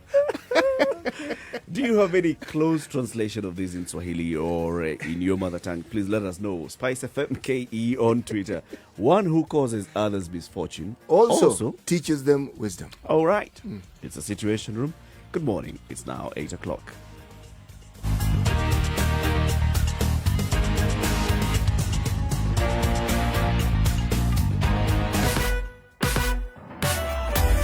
Sugar and spice and everything nice. Spice FM. Spice up your life.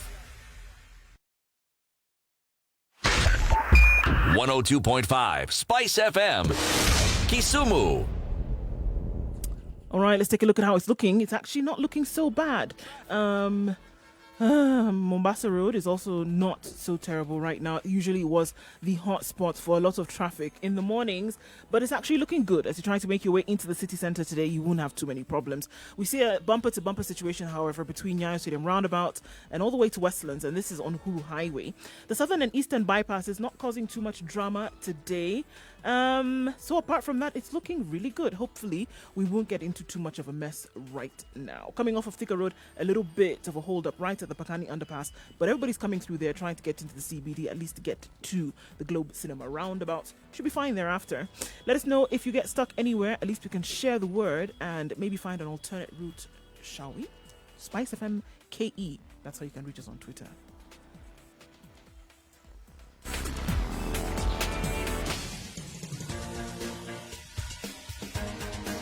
This is The Situation Room, the home of hard-hitting political commentary and penetrating insights about the state of the nation. This is a talk radio experience like no other. The Situation Room, a place for hard truths, debates, and elevated conversations. The Situation Room, witty, political, engaging, deep, controversial. In the room, we have C.T. Muga, researcher, academic, seasoned political observer, a fountain of wisdom in these politically uncertain times. Nduh Okoh, Nigerian by birth, Kenyan by choice, communications expert, Pan-Africanist, a truth seeker and believer in people power, and Eric Latiff, agent provocateur, the man in the chair, seasoned journalist, news hound, a man who believes in punching up, not down.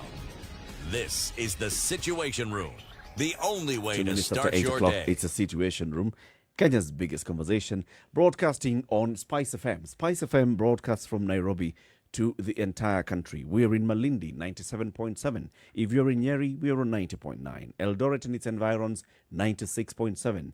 Anywhere within Nakuru and its environs, stretching all the way into Bomet and Sotik, 96.0. 102.5 Kisumu and the environs. Mombasa, 87.9. And this is Mombasa into some parts of Kilifi and some parts of Kwale. And also Nairobi and its environs, 94.4. For the next 1 hour, we are also live on KTN Home, and we'd like to appreciate our audience on KTN Home. And this hour, we are also broadcasting on www.spicefm.co.ke. So let's talk about what has been covered. The front page of the main newspaper this morning. Senate under siege. This is the headline in the Standard this morning. Senate under siege. And of course, then it has the pictures of several senators and what they've been quoted as having said on the floor of the Senate yesterday. This is because a number of them, 3 senators, had been arrested, and they had been taken to their home counties from their residences within the Nairobi metropolitan, and they were facing various accusations by the police. This is the senator for Kakamega, the senator for Samburu, and the senator for Bomet.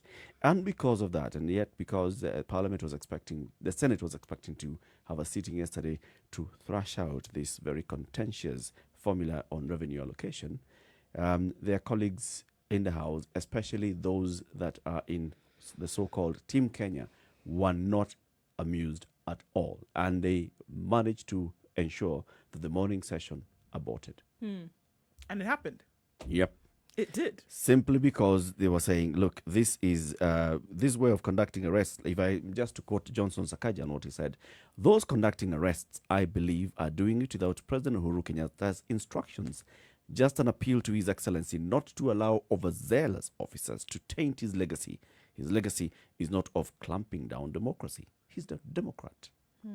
And then the former Deputy Speaker of the Senate, Professor Kithure Kindiki, who is a senator for Tharaka Nithi, said, the Parliament of Kenya must face the executive head-on. Parliament must face the judiciary head-on. There is no way we are going to entertain any arm of government to run this institution. We will not allow it. Arrest us, kill us, torture us. We will not yield by fire or by force. And then the senator for Elgeyo Marakwet, Kipchumba Murkomen, also spoke, and I want to play the clip from Kipchumba Murkomen's speech yesterday.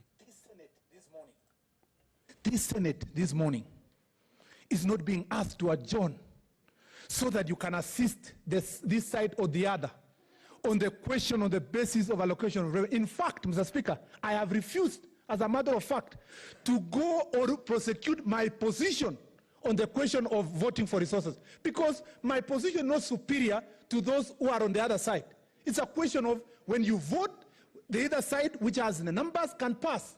But, Mr. Speaker, to arrest 3 senators, to make it impossible for them to come and make their decision, to subvert the, Mr. Speaker, sovereign right of the people of Kenya under Article 1 of the Constitution, that was donated to Senator Malala, Senator Langat, Senator Lelekwe, to come and exercise on the floor of this House. And for any colleague in this House to support that process, Mr. Speaker, it will be a pity. It will be, Mr. Speaker, the worst day. Indeed. And that is what the senator for Elgeyo Marakwet, said, among others, basically, those in Team Kenya came out and they spoke and they poured out their hearts and they said, we have spent the entire night moving from the home of one senator to the other who had police officers camping outside their gates. And this happened. They were arrested. So it was the worst day in Kenya yesterday. This is what the nation says, right? According to the senator, yes, it was the worst day for him. But what I wonder is, we've seen occasions when the security forces are purposed and focused on arresting people. Does it require the amount of drama that we've seen here? They simply come and arrest you. So, this is one of those situations where... When we see legislators being arrested, there's always some drama. We have seen it. It doesn't matter. Leaders, political leaders. It doesn't matter whether it's a governor who's being arrested somewhere in Taita Taveta County, or a Muranga MP, or a Muranga governor, or members of parliament who have gone to visit a radio station and they're being arrested. We see drama. This we expect. So we've established... So when we saw this on Sunday, like, okay. Which brings me to my point. This is one of those, should we say, unique situations where you don't deal with a truth, you deal with truths. There's a plurality to it. That they were security forces, truth. That they had gone to arrest the senators, truth. That these senators had on many occasions taken a position that did not seem popular with another body of senators within the Senate, truth. What is also true, there's a lot more about this that we don't know. Absolutely. Truth. The drama that took place, I think, we expected the drama, right? And with the arrests and all of this yesterday, coincidentally, there's those who say they don't believe in coincidence, but coincidentally with the same day when this vote was supposed to be taken, or at least when this debate was supposed to come to its logical conclusion, right? Supposedly, for the 9th time. It was hoped. It was hoped that for the 9th time, maybe the 9th time in this case was the charm. And then all of these things then happened on the same day. The optics, if for the optics alone, did not bode well for anybody who was against that argument that they were arrested or that this drama took place to stop them from being on the House of the Floor. It could have been any other day. And then when you look at the weight of the charges that were then leveled against these three gentlemen, seriously, it could have been on the said day. It could have been tomorrow. It could have been for a minute. But it was a whole day of drama to stop them from being in Senate. And anybody who wants to run away from that, then, is this also another truth? Look, it's another thing that you mentioned about truth. Truth to me could also be an untruth to you. It's true to the person who sees the optics and says, look, this is clear that this is what's happening. Especially then when you want to look at the charges that were then leveled against these guys. Flouting COVID-19 rules and protocols. Yes, it's an offense. It is an offense. However, when were these rules flouted?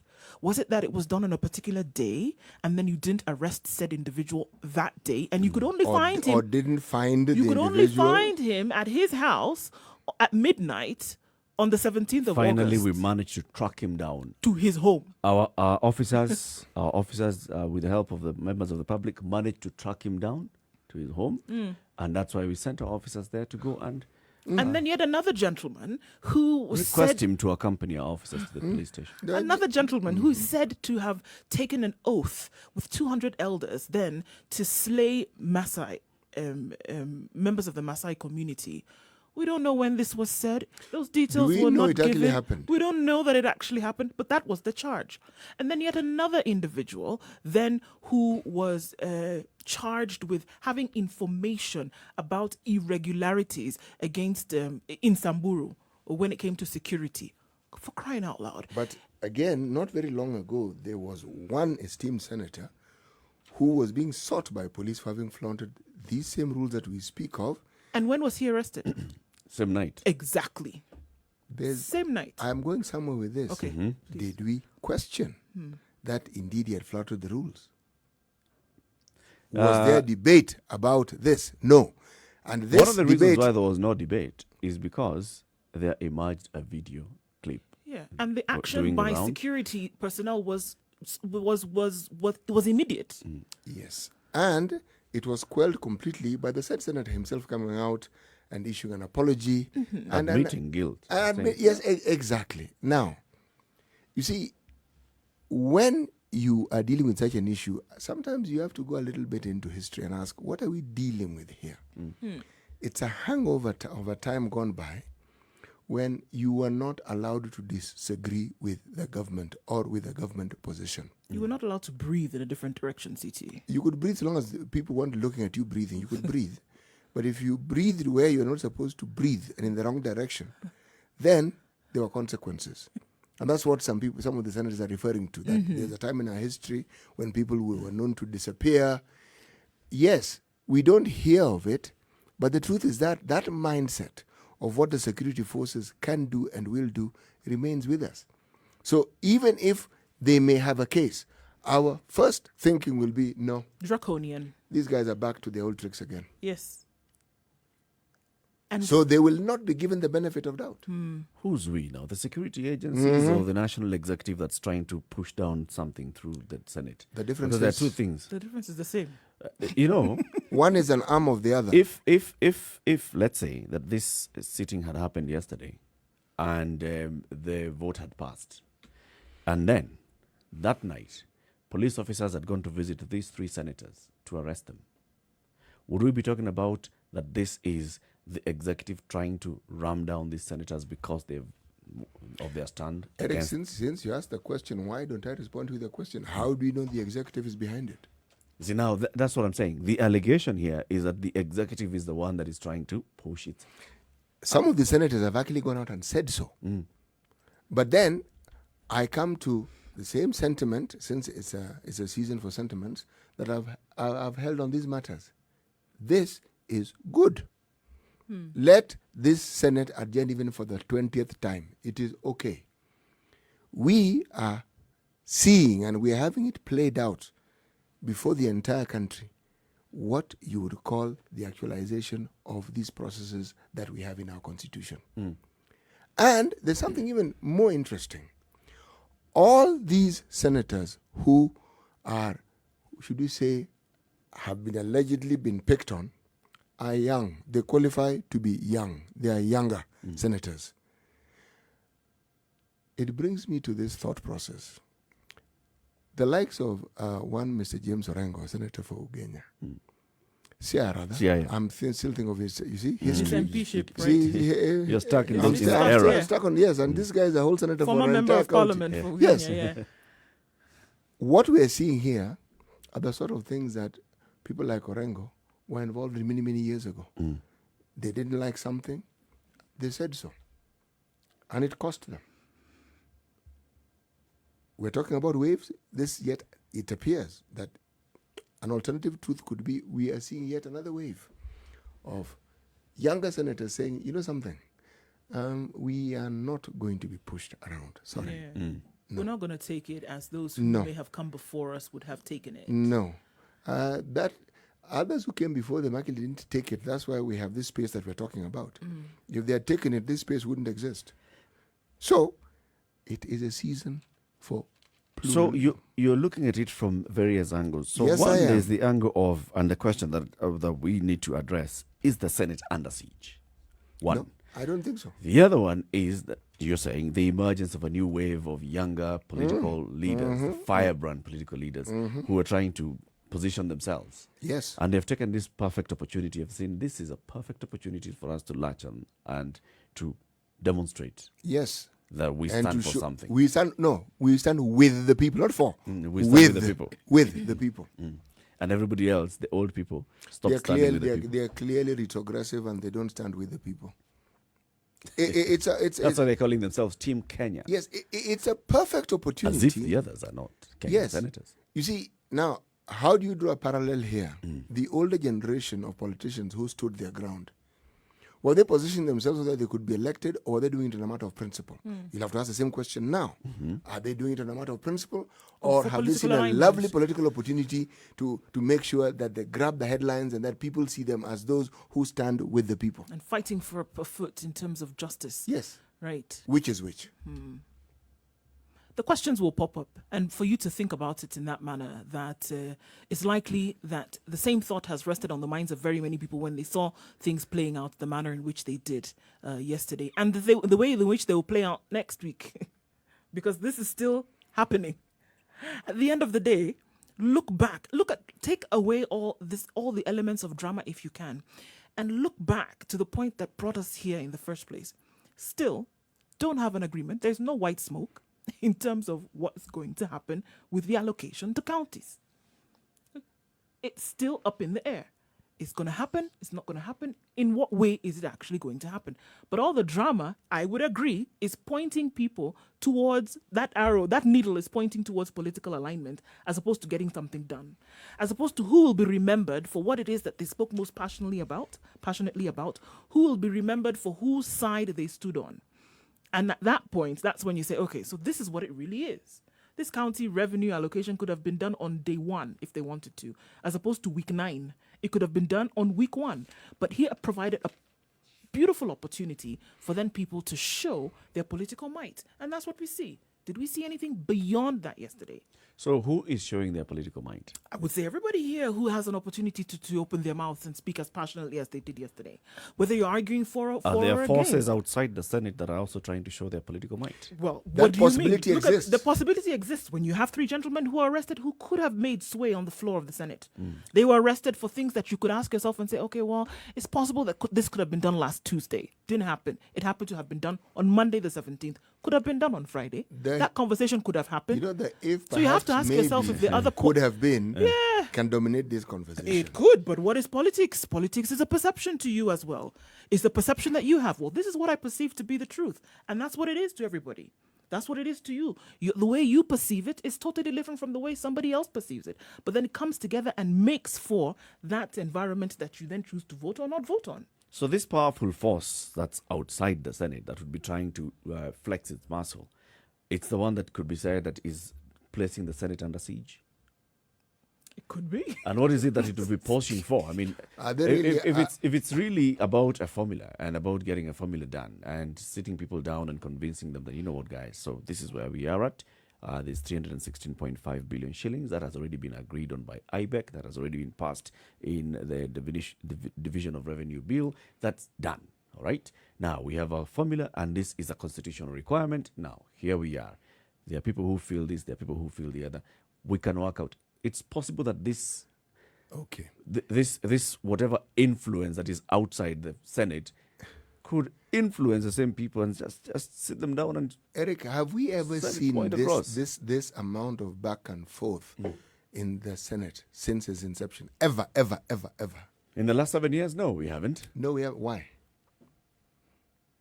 See, since we are into pluralism here, or plurality, there's 2022. We're in August 2020. Okay? No one is blind to the fact that a lot of what politicians do is always with an eye to the future. And the future here means them being elected again. Right. Okay? So, in all this time, the executive has existed in the last 7 years. It's the same executive. It's not as though it's a different one. Same. But they haven't had issues. Why? Perhaps there's been an ease with which people do things in that they came to an easy understanding of how they should move along. So the issue here is them dealing with change. Remember, we're talking about change being the agent that most affects us where COVID is concerned. Not COVID, change. The Senate is now, seems to be grappling with just that same concept, change. Meaning, you thought you had agreed, and someone saying, no. I may have given the impression that I agreed, and at that point I may have agreed. Right now, please allow me to disagree. Say, what do you mean? I said, I've just disagreed. Someone says, actually, I agree with this person. We have disagreed. What is the matter with you people? We had agreed. I said, yeah, okay, now. A third one Says, no, actually, it's just even I... See another one. You see? I said, what is the matter with these people? So are we dealing, again, with the historical position that we have, that when we hear a certain voice from a certain direction, we comply. And now the change is, the voice has been heard, and there is no complicity. So why not comply with this one, and yet you've complied with the ones previously, and you're going to comply with the ones in the future? You've actually gone to the heart of the matter. So what really is at play here? Because I can look at this. So we're talking about the younger senators, right? Let's call them the they are young younger. Turks, the Team Kenya, the young Turks. Yes. Kipchumba Murkomen, Johnson Sakaja of Nairobi, Mutula Kilonzo Jr. of Makueni. Let's talk about the Senator for Narok, Ledama Olekina, and the others, like those people like Enoch Wambua of Kitui. So these are, let's say, young in age and also young in politics in terms of now the number of years that they've served in political positions, elective political positions, right? So we can say that these are young Turks, younger Turks, trying to find their space in this political space, and therefore they have chosen this particular opportunity to go against Big Brother. It's a good opportunity, especially if you then create a narrative that goes along with it. Gaining, losing. Good narrative. Marginalization. Bas. Now, when you throw in that one, my friend, you then have yourself a delightful conversation at hand. Because losing means continued, what? Marginalization. Money, as you see fit or as you wish, means there's a way forward. Now, so this takes center stage. So anyone who is against appears to be a forward-looking person who does not want his people to be marginalized or to lose or to be taken advantage of. And everybody else on the other side Clearly are not concerned about the welfare of the people, and they don't mind if people are marginalized. And remember, because the other side also has younger senators, those who have voted for the finance committee's proposals or amendments that look like they are going with the finance committee. Are people like Susan Keheka, people like Kajwang, younger senators. They whip himself, Irungo Kangata. You see, please remember, we're talking about politicians and a political opportunity that has presented itself. Remember, I asked the question, why haven't we had this heat before? What do you think can be more emotive than money that is supposed to go to a region? Right now, what can be more emotive? There's nothing really that I can think of. Money on its own is emotive, just without even applying it anywhere. And then looking at then jurisdictional administration over the place that you have authority that harbors the individuals who are essentially going to vote for you in the future should you choose to throw in your hat for competition, right? So combine these two and the movers and shakers dwell right there. You know, this is an opportunity that gives you a campaign platform without even you appearing to campaign. And yet you are in the eye of the public on a daily basis.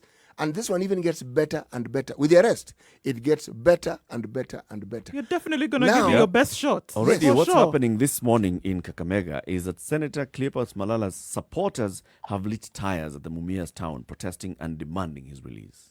People are out there. We saw the same thing happening yesterday with the Dr. Langat. His supporters came. Yes. Right. It's it's really working for them. It is. But if we say that this power that is outside Parliament is actually the executive, right? Let's say it's been covered before. It's the president, the prime minister who are really for the formula, or now this Senator Ware's amendment, that they are the ones who wanted to go that way. So if they're the ones, because they're the ones who have the power, they have also influenced that the police went and arrested these three senators.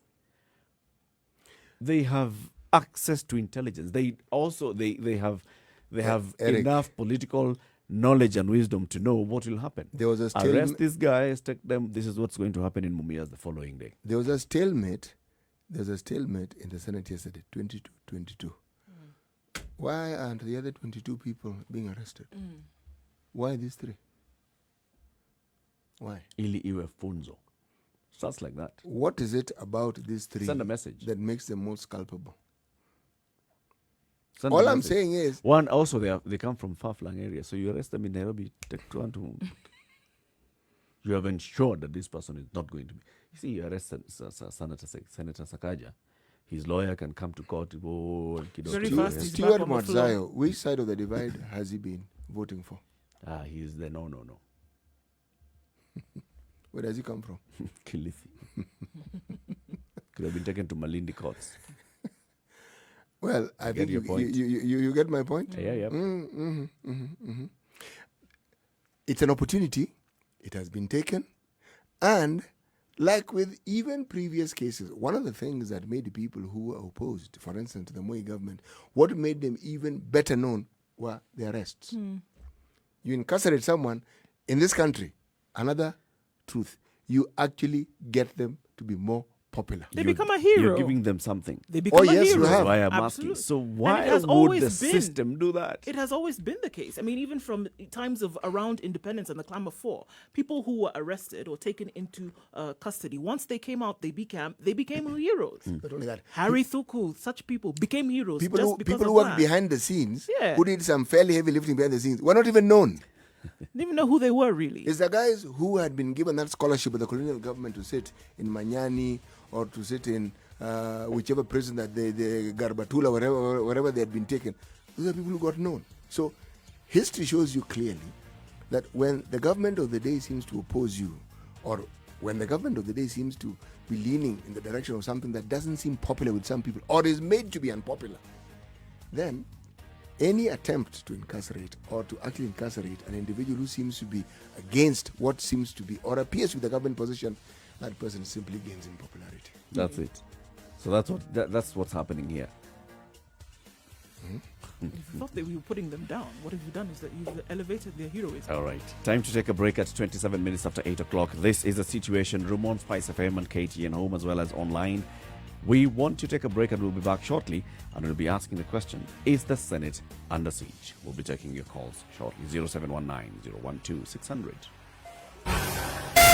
Spice FM, Malindi.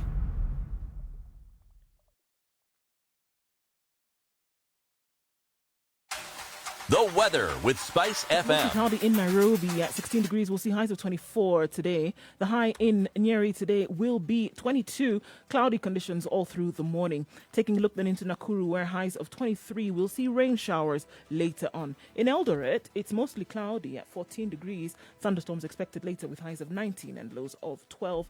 In Kisumu, cloudy conditions this morning, currently at 21 degrees. Highs of 27 and lows of 19. In Kakamega, we'll see highs of 24 with rain showers later. In Malindi, mostly cloudy conditions at 26, and the rain has started coming down. It's likely to remain that way for most of the day with highs of 28. In Mombasa, it is mostly cloudy, highs of 28 and lows of 23. In Kakamega today, 18 degrees and mostly cloudy. We'll see highs of 24 and lows of 16 with a chance of a sprinkle in the afternoon. All right, in Kampala, it's 20 degrees and mostly cloudy, highs of 26 and lows of 19. And in Dar es Salaam, cloudy conditions and now being replaced by patches of fog. Sprinkles will come back later with highs of 28 and lows of 21. It's a rather chilly day in Joburg. It's mostly sunny, though, even with chill. At 9 degrees, we'll see highs of 15 and lows of -1. And finally, for now, in Lagos, it's partly cloudy at 24, and the rains are beckoning with highs of 30 and lows of 23.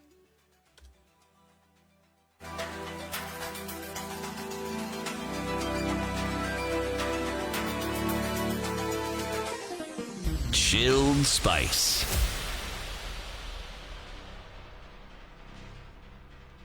All right, let's look at the roads right now and see what may have changed or gotten better. On Mombasa Road, it's not too crazy today. It's looking like we're going to have a good week, guys, unless something does happen a bit crazy. We have the bumper-to-bumper situation on Uhuru Highway. That's between Nyayo Stadium and Westlands all the way through.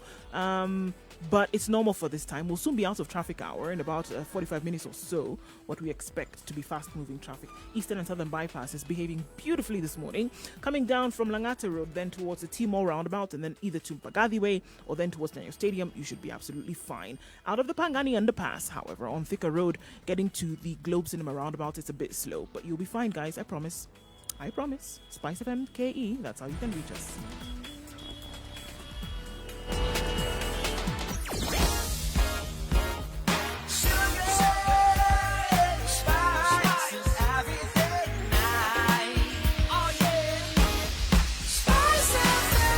Spice up your life. Mature, intelligent talk every morning. Spice up yourself. 8:30, the Situation Room, Kenya's biggest conversation. This conversation continues. Is the Senate under siege? What's happening in Mumias this morning as we speak right now is that Senator Malala's supporters have converged, poured out in the streets of Mumias. They've lit fires on the roads, lit tires, and they are protesting the arrest, especially the manner in which their senator, Note, their they're beloved senator, was peaceful protest. yeah, they're just It's like- the tire that's suffering. it's just but, lighting but tires by and large, and the blocking protest- roads, and people who want to use that road cannot use the road I always wonder, because that's a peaceful where protest. do people get these stones and tires from? It's like One- this storage. It's like in your handbag. Yes, You have a you drive tissue. along those roads in India the other day and you don't even see stones, you don't see tires. Then an issue like this arises and all of a sudden tires are strewn all over the road. There are stones there, and you wonder, where do people get these things from? It's like the hawkers with the umbrellas. You didn't expect it to rain, and then suddenly people are selling umbrellas. Where did it come from, right? Actually, it's the same process. There's an even more, no, the umbrella fellow you can even understand. It's stored somewhere. No, you stop your car somewhere and somebody in some really oily garment comes along with one spanner and asks you if your car is okay. Boss, gari yako iko sawa? Iko sawa? Huh? Radiator iko sawa? Inasikiaje? It's like ilikuwa inakohoa asubuhi.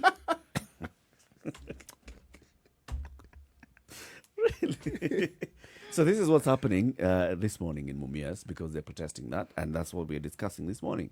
The arrest of these three senators, what we saw unfolding in the Senate yesterday, what we had seen unfolding in the Senate in the previous weeks. There's this whole clamor for one stand against other stands. How many amendments have been tabled in that house on this one formula? How many amendments have been, and all these amendments are to the original formula by the Finance Committee, which was its own report, which wrote its own formula, which is not what the CRA had presented to the Senate on February 30th last year. So we are seeing amendments, plus amendment, plus an amendment to the amendment. There was an amendment to Sakaja's amendment, which was another amendment to some... And Linturi's amendment to that. All these amendments, and people digging in and staying their ground and trying to get in their numbers and saying, you know what, we've got the numbers. And they had the numbers. And that's why these three had to be removed, so that we reduce the numbers by 3. Lo and behold, the Senate Speaker says, okay, so, the Constitution reads the Constitution.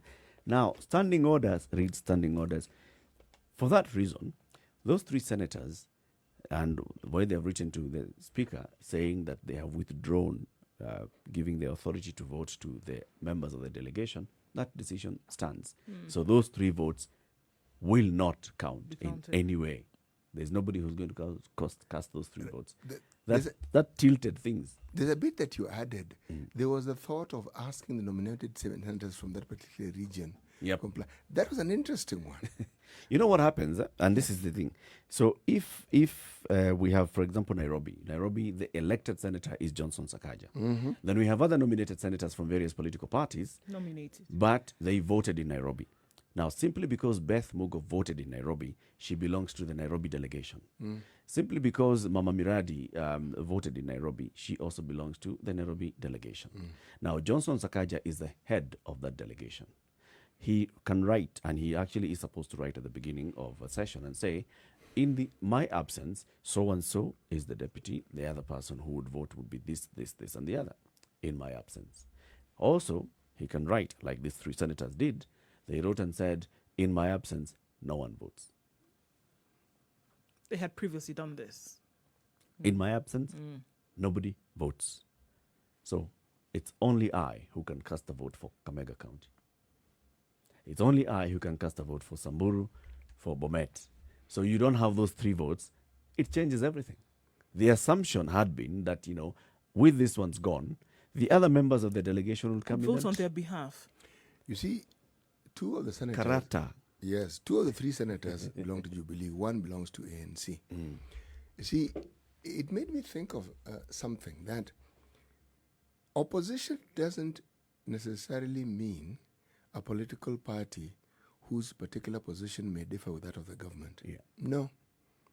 It's simply someone whose thinking process and whose ideas differ. That's it. That's where the real opposition is. Yeah. And now, if we were to focus on 2022, and you can see the direction that this particular debate is taking, we may get to 10th, we may get to 12th.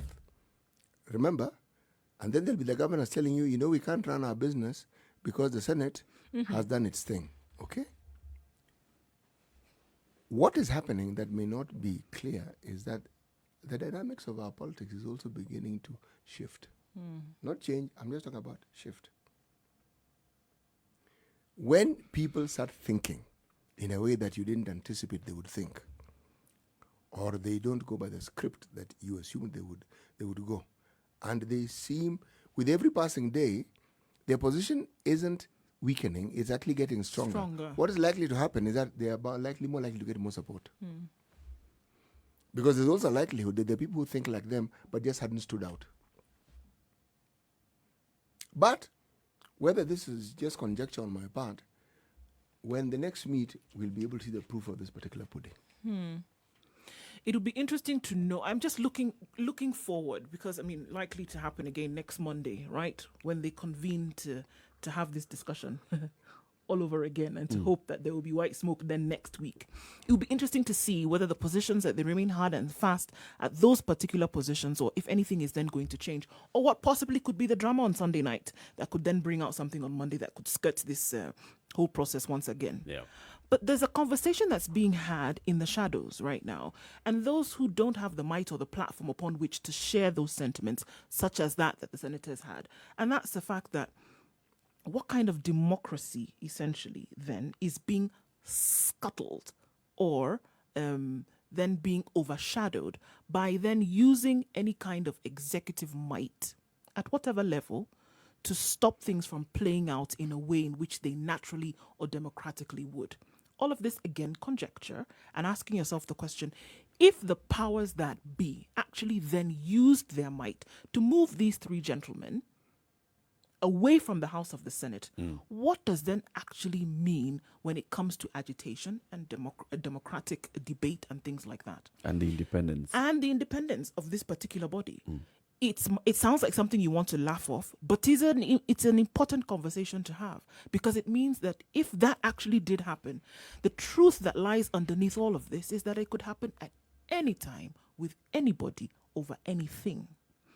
That can the powers that be use their might to mold things in a certain direction? We would have been having a totally different conversation yesterday if these three gentlemen were actually on the floor of the Senate. The catalyzing effect of everything that we're talking about here is what actually concerns me. These things never begin in any huge, it's in an innocuous way. Just look at the progression of the multi-party debate in this country and how it began and how it progressed and when it caught momentum and when other players now sort of like got into that bandwagon and it was furthered. And then even with it, now came the differences that arose, the many parties that arose. This process, there are things you may think you understand it, you can control. But there's a point at which this thing seems to just gather life of its own and it moves. But it will also tell you the direction in which, not just the politicians, but the direction in which the citizenry think. Because remember, if you're a senator and you've been a two-term senator, what job do you really want in the future? Governor. If this debate was about governors, you would ask, what would the governor want? And what would the governor's position in the BBI, especially with the referendum? Then you'd suddenly realize there's this small matter of deputy president, deputy prime minister. So there are positions to be had beyond being governor. So you're playing to the gallery so that you can show the people that I'm with you. But also, remember, you've got also to watch over your back. You also need to ensure that the powers that be also support you. I'm looking at, for example, the leadership of the House, all right? This is mainly a Jubilee and ODM affair in this House. And then we have got now the other parties. We have KANU, we have Ford Kenya in this party, we have ANC. Now, if you look at the NASA coalition in the House, the leadership of NASA, James Orengo, we can say, represents the wishes of the leadership. And that's why he's been steadfast on his stand. Let's pass it. Let's find consensus, but let's pass what was presented by Senator Kibiru in the Finance Committee. However, his deputy, Cleopa Malala, is this one, who was arrested the other day because he's on the opposite side. There are several members on that side of the aisle who are completely on the opposite side of what James Orengo is standing for. Ledama Olekina and the others, people like the Kisii Senator Okongo Omogeni, Nyamira Senator rather, Okongo Omogeni, the Kisii Senator, Mzee Professor Samongeri is... Remember on the other side. what Then on yes. the other side of Jubilee, so you can see the Jubilee leadership, the new Jubilee leadership of the Pogisio and the Whip, they're on one side. And then there are these other younger ones, the Jubilee people who are not necessarily Tanga, people like Sakaja, not necessarily Tanga, but look at where he stands. Look at the Whip in the minority. This is Mutula Kilonzo Jr. This is completely mixed up, man. We don't even know the shape of this house. Oh, no. Where's the leadership of this house? Oh, actually, there is leadership. When we have a norm that doesn't allow for divergence of views, then this debate becomes a very heated debate. It does. If the norm was people differ and people have different views, even within party structures, and that they can hash these things before they actually come to the floor of the Senate, then we would be having no debate here. But clearly, certain things may not have taken place in the manner that people had agreed at a certain point. Because when I read, what I hear is that, why are we being pushed? It's not, why are we being convinced? Yeah. It's, why are we being pushed? Why are it's we being forced? Why are we forced it's being to make a ramrodded down our particular, throats? Why? yeah, to make a particular decision? And it could be dissent to that forcefulness that's coming, not necessarily the principle. So it's these .coms just that are just Yeah, being that's defiant. making noise for nothing.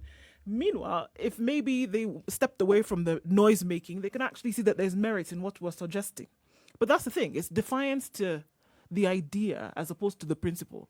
That somebody is forcing you to make a decision is likely what you would be more defiant about as opposed to what they're actually saying. Listen to this statement by Professor Kithure Kindiki. The Parliament of Kenya must face the executive head-on. Parliament must face the judiciary head-on. And there is no way we are going to entertain any arm of government to run this institution. We will not allow us.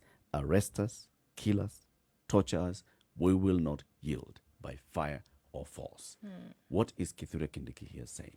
Kithure Kindiki here is pointing fingers outside beyond the institution of the legislature and going to the executive and just, for good measure, pointing at the judiciary. But his main finger is at the executive and saying the executive has come into this house and is trying to control this house. And that's why we're saying Senate under siege. He knows all too well. Just a couple of months ago, he was the deputy speaker. And word came from elsewhere, and he's no longer the deputy speaker of this particular Senate. So are you saying that he has an axe to grind? Oh, A big one. An entire And it has factory born of children. What The do they axe has say? born children. If a snake bites you, you see a stick, you jump. He has been bitten by a snake. So no more rattling. He has actually been bitten. My friend, this one has been bitten by a snake. Okay? Maybe he has even been amputated. So he sees a stick like this, nyoka. This is it. For someone who was recently in the position that he was in, one could argue that we are hearing and listening to the expression of sour grapes. Yeah, because I would ask the question, if he was still in the position that he was in, would he have expressed the same sentiments? Maybe. True. Maybe, but true. Maybe not. You see, anytime you have a political process unfolding and it's new, man, the nuances around it are as plentiful as the voices. Yeah. But what is for sure, the discussion around this division of spoils, somewhere along the line actually got lost. That's what I'm saying. A new narrative took over. CRA, third basis. We stopped talking about third basis and CRA and allocation. We stopped talking about that a long time ago. And that's what I was saying. The principle or the idea upon which all of this has come about was lost a while ago. It was lost. And that's why you see other things playing out here. And we have to be tuned to that reality that, you know what? The drama that's unfolding here really has nothing to do with the allocation of funds to the counties. No, it's never had, actually. That idea on its own got lost.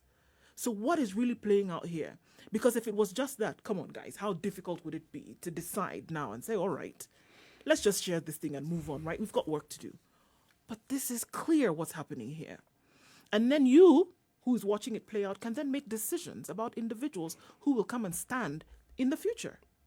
What even tars this thing, much as the sentiments that which are being expressed sound good, and they're good for purposes of discussion and for the expansion of our democracy, Unfortunately, the houses that we speak of, National Assembly, Senate, unfortunately, they do not start with a good reputation.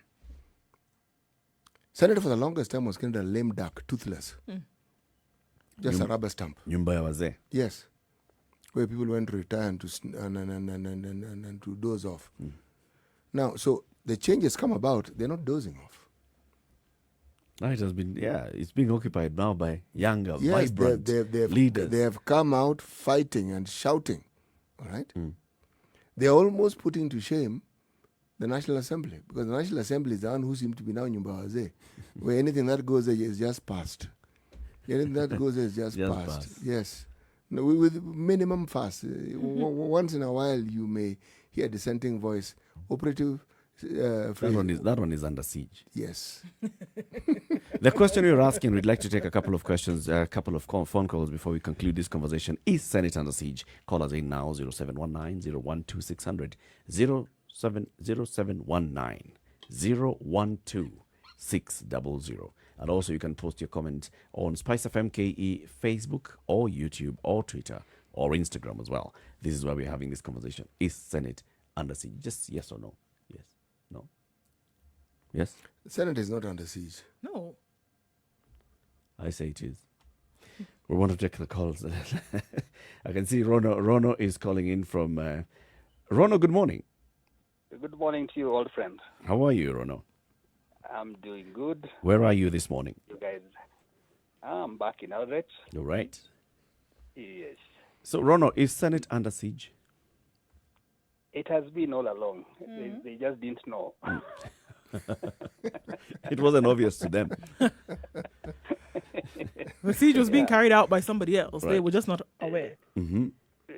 You know, a few days ago, you talked of some novel animal you are calling the deep state. Yep. Yes. It is flexing its muscle now. Oh, really? Okay. And guys are waking up to the reality of its existence, you know. Okay, so which way forward then for them? Unfortunately, nothing good will come out of it. Okay. These are the same guys who have been doing this stuff day in, day out. Thank you for your opinion, Rono. Let me now pick Jimmy Kimani, who's in Malindi. Good morning, Jimmy. Good morning. How are you, Jimmy? Is Senate under siege? The Senate is under siege. The nation is under siege. The parliament is under siege. Okay. We are all under siege. The reason to say this is you remember very well what Junet said when he was in parliament. He said that, you know, what is happening to you now, he was telling Dwale. And the reason why they are following Baba like goats, it's because of such things. It was cows, like when cows. you hear that, when you hear that, people say that KRA will follow you, so you have to follow what you're being told. Why would people fear that KRA does not hurt them or does not follow them? Because these people have been doing bad things. So, let me come to the point. Okay. The Senate is under siege because you know, during election time, during the campaign time, Matiang'i came very clearly in Kisii, and he was saying, you know, for me, don't fear these people at the border here. You remember the Nkinkororo? You remember I was your leader? So don't fear them. These people, they cannot make you. Okay, Jimmy, make you scared. you are coming to the point. This is the point. Okay. We are under siege because ethics and anti-corruption has failed. Because before a leader is elected, what are the ethical parts of that person that is being put into power, leading people? So we have seen all these problems because there are people who are not supposed ethically to be in positions where they are. And that's why people are being under siege. Thank you, Jimmy. John in Nyandarua, good morning. Yes, good morning. How are you guys? Very fine, good. Thank you. Yeah, very fine. It's a very, very nice debate. I want to say that the Senate is not under siege. Indeed, it is the Senate which has invited this.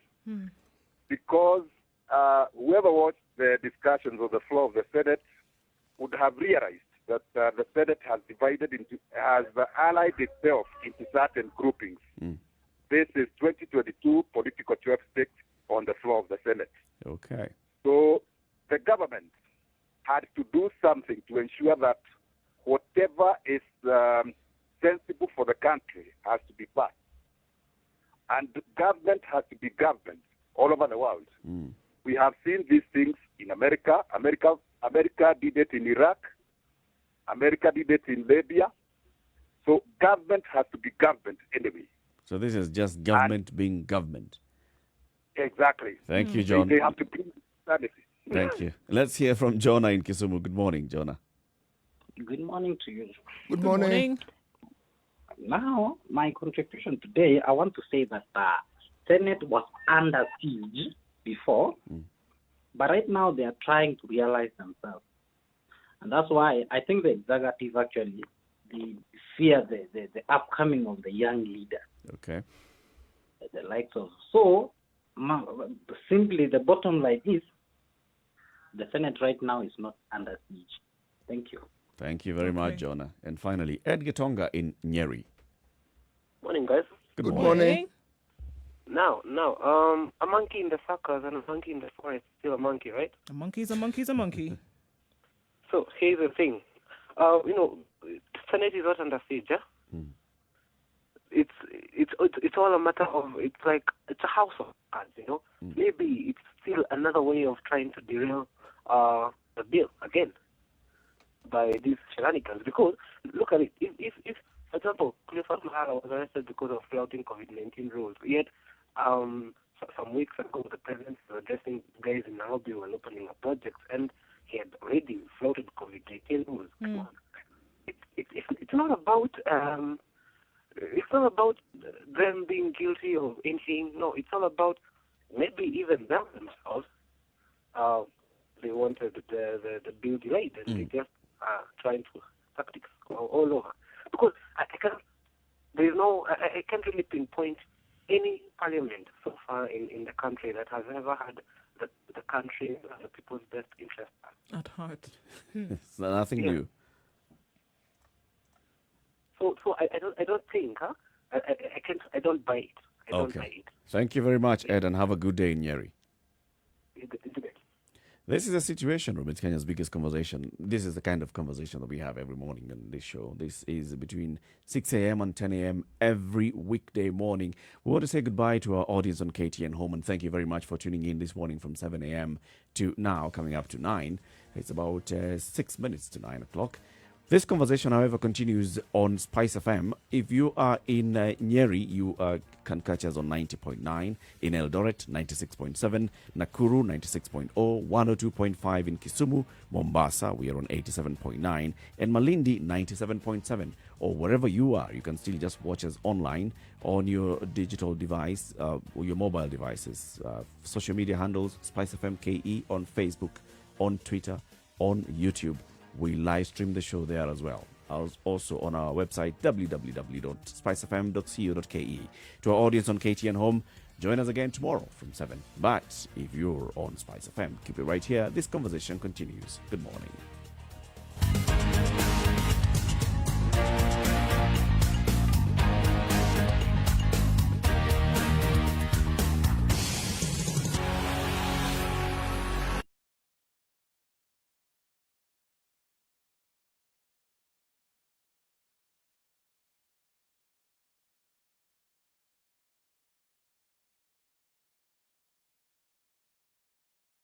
All right, at 5 to 9, let's remind you about this portal by the Kenya Ports Authority, kpa.co.ke/Captain Cargo. And on this portal, you find a lot of information. This morning, we're looking at what? We're looking at export services for CT, who is exporting or shipping a sweet treat to the UK. Okay, so CT shipping is... Someone may assume is exporting coconuts. Pineapple. Okay. What's wrong with you? So... We already have, according to Captain Cargo, we already have the Revenue Authority pass, and that's now that your stuff can leave, all right? After that, you're going to be issued with the entry and issues release, okay? Thereafter, you get the pre-advice from KPA, and you then are given the whole list of what you need to pay. I'm glad that you're writing this down, CT. And then thereafter, there's a truck that comes along and picks up what is called a position slip. Now, we're assuming that your truck already has all your graded pineapples there. Everything has been identified and it has passed inspection. And now you have this position slip and it's on its way to the ship. So Captain Cargo is about to fan this off or flag this off, as it were. And so these pineapples will soon be on their way to the UK. All right. So this you can find all this information on kpa.co.ke/Captain Cargo.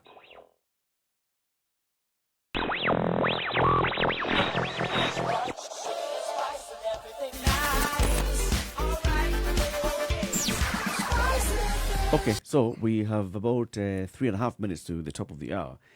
You said you don't think the Senate is under siege. No. If I'm going to even begin with the definition, really. There's one rare definition of the word siege.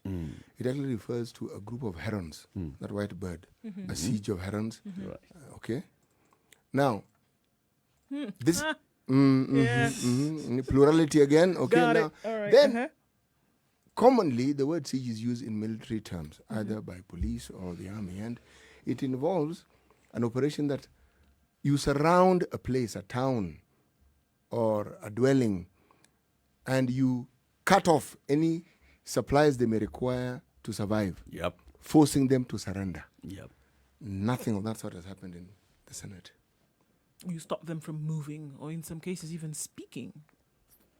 That hasn't happened in the Senate. You see, when you start with one, when you start with several other senators talking about receiving threats, receiving some demand letters from the Kenya Revenue Authority, then different senators being arrested and being whisked away, and so they do not appear on the floor of the Senate when they're supposed to vote. Under the circumstances, yes, it would raise issues, but the KRA sent demand letters to people all the time. We're not all in the Senate, and at some point or the other, we receive these letters. It just means you may have forgotten to meet a certain obligation, but of significance, since we're dealing with politicians. Many politicians who are astute will understand that there's a need for you to choose a huge, big enemy that everyone knows is beyond you. Exactly. And you fight. Yes, and you point at them. Now, should you lose that fight, you are heralded as a brave person, someone who actually... there's no way lose for you here. Someone who can take on the establishment. If you win, of course, then you're a hero. So, right now, taking on the executive is a good game. Even if you don't win, but you appear to have been bruised When by the their shenanigans, executive you comes still to the come out as House a and hero. first of all ruffles feathers by changing the leadership, going as far as changing a deputy speaker of the Senate. And then there's a formula that's brought to the House, and there are some people who appear not to be towing the line. And then we see action being taken on them. This is siege. No, it isn't. This is just the beginning of a siege. Harassment isn't This siege. is it. What you're watching is the process. The troops basically just taking up positions. Yeah. You know, someone will say, we're supposed to be delivering cabbages into the village, but we were stopped by those soldiers and they kept us there for 5 hours, and that's why the cabbages are arriving here and they are spoiled. Beginning of a siege. No. Next, cabbages will not arrive. There'll be no cabbage. You are There'll be referring no to cabbage. You're referring to parting shots, which is really a warning, but it's not a siege. These are the parting shots of a siege. A siege is when Senate had been throttled completely. Oh, and you yeah, can see They're not able to speak. these guys aren't speaking, they Can't aren't even go moving, there's downtown. nothing. And how many senators? 47. How many have voted? 47. Oh, yeah. Siege. As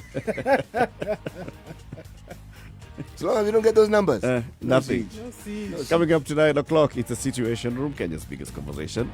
Keep it right here. Next hour, we shift gears a little bit and ask ourselves, how did we get here? Right. Yes, how on earth did we get here?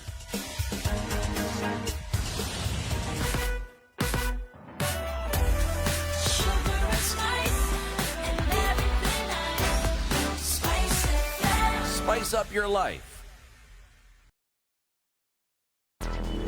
Traffic. Okay. It's looking really good on Thika Road today. We don't have too much drama. There's some 3 accidents that took place in different parts of the city, but that has not affected traffic. 1 Jogo Road, 1 Thika Road, and 1 on the Greater Mombasa Road. But it's all right. Inbound from Athi River on Mombasa Road and then all the way down towards the Njeri Stadium roundabouts. It's been a bit cloggy here and there, but hasn't caused too much jam unless something jumps out at us at this point. But for now, honestly, traffic heard your woes the last couple of days and has been behaving very, very well. We hope it maintains that at least for the next couple of days. All right, in case something does happen, let us know. Spice of MKE, that's how you can reach us on Twitter. Let's share.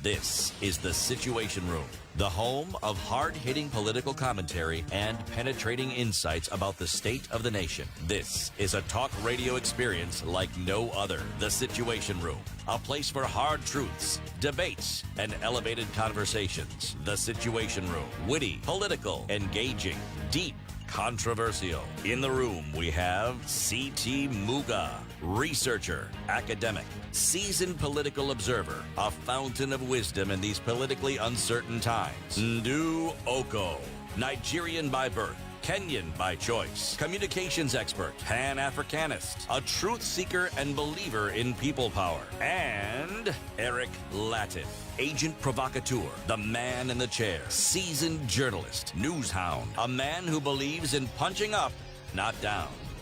This is The Situation Room. 2.5 minutes after 9 o'clock. The conversation continues. How did we get here is what we'll be discussing in the next hour.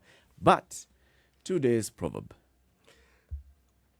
Well, the English version we've heard, but we've had one gentleman who has very, very kindly given us a Swahili version.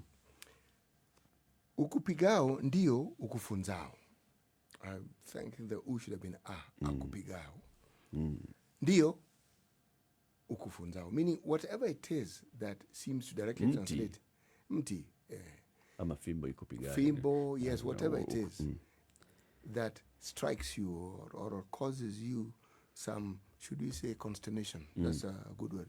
And that is what perhaps affords you the greatest lessons that you can learn. And the greatest lesson here, kufunzao, to teach you, is, I think, the equivalent of what we would call wisdom. Though the direct translation of wisdom into Kiswahili is hekima or hekma. So this is Jeremiah Besike who posted that on Twitter. And then Sarah Jepkemei also had a different version, sort of similar, but kind of different. Ukuunguzao ndio ukufunzao.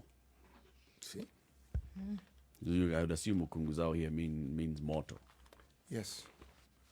Is kuunguza Kiswahili word? Yes. It is. It is. Umeunguzwa? Yes, it is.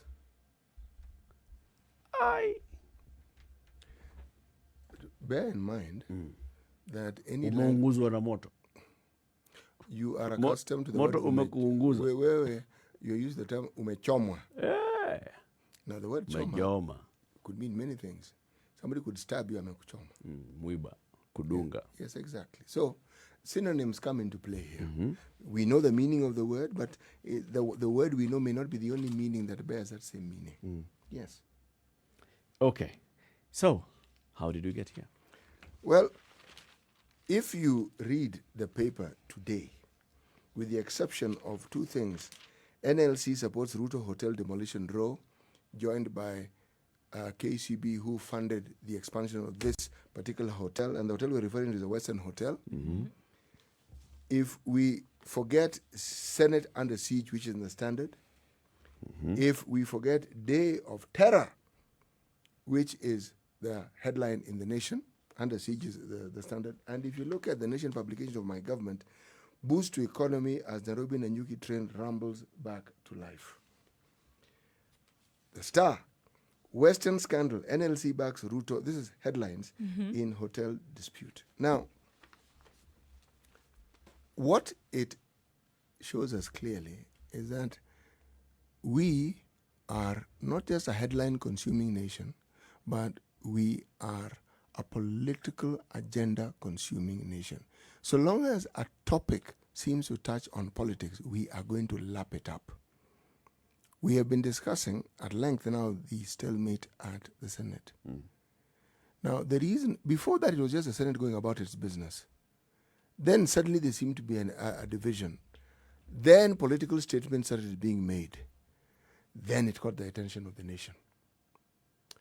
The governors waded in and threw in their views of how they are suffering and they're unable to pay what their recurrent expenses because of this. A lie, of course. The governors don't necessarily need that okay from the Senate for them to be able to function. Everything that we read about and consume, or even we discuss today, points to something that may not necessarily be healthy for us as a nation. Because we don't discuss, for instance, local inventions that have occurred with COVID, the steps that have been taken by locals to try and help show this fight against COVID. We don't talk about issues that surround women and children with regards to how they are suffering. You will never see that headline. Nope. We don't talk about the provision of something as basic as water, which we know is a key ingredient in the fight against COVID. We don't talk about this. We don't talk about the provision of basic necessities, even as we keep having this discussion about opening schools and ensuring that schools will be able to actually cope with learning and COVID. We don't talk about the lies that the counties have been telling with regards to their readiness for COVID and whatever surrounds it. So the big question that we have to ask when you look at all these things is, how on earth did we get here?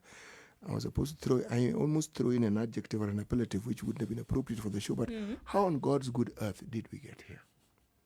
How did we get to the point where our entire value system got so convoluted that we seem to think that all these political issues are the ones which will change our lives? They could. But our lives are going on in spite and despite what's going on, and it's not going on in the direction of good. It's actually going in the direction of not very good, or what one could call dismal. How on earth did we get here? How did we get to the point where we are satisfied with the drama that's presented to us?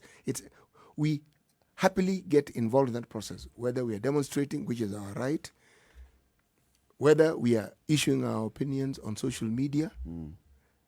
The question is, how does it change your reality as a citizen?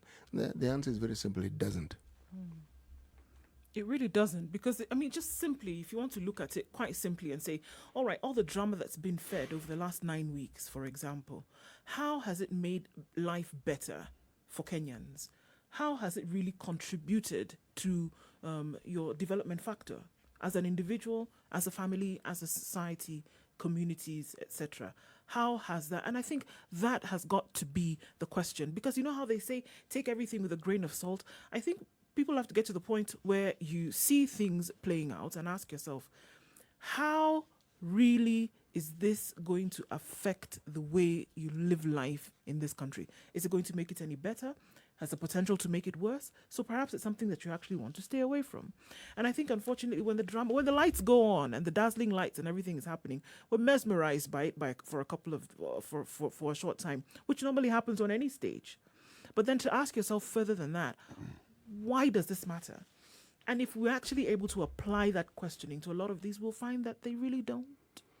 They really don't make a dent in your life when you think about it. Because I think about those who were looking for a meal yesterday while this drama was going on. Still looking for a meal today. Still looking for a meal And today. even last week. Those who couldn't afford to send their children to school last year, even before COVID hit or whatever, this drama that ensued yesterday didn't put an extra In point fact, in they're their guaranteed pocket. now they're going to be in an even more difficult situation. Yes. When you look at the economic crisis that the country is in, and all this drama that took place and that continues to take place over the next couple of days, does it take Kenya an inch further out of this well? Does it? Does it solve the problem? Does it solve the problem of bad leadership? Does it solve the problem of ill governance? Does it solve the problem of negative development factor? Does it solve all of those? And I think once you start to ask the questions around those, then you realize that some of the drama that we're often privy to, then it's just that. It's just drama. And we should be able to look beyond it and say, these are the real issues that are happening in this country that we need attention. And goes to say for not just Kenya, but across countries. And drama that's going on is not necessary, is not important, does not contribute in any way, shape, or form. It makes for great intermission, but then you have to get back to the meat of things and deal with that. So how did we get here then? Because we are talking about where in order of priority, the number one priority is consuming news on politics and the political Yes. the intrigues Yes. of our political system. Yes. That's the number one. Yes. Then the other things, is there COVID? Do we need to wash our hands? Do we have water? Are we going to die? Those are Do we not have food? Okay. Then the government helps you along the way and says, actually, you're on your own, just in case.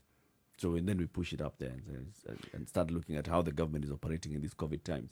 You see, the valid question that is being asked here boils down to something very simple.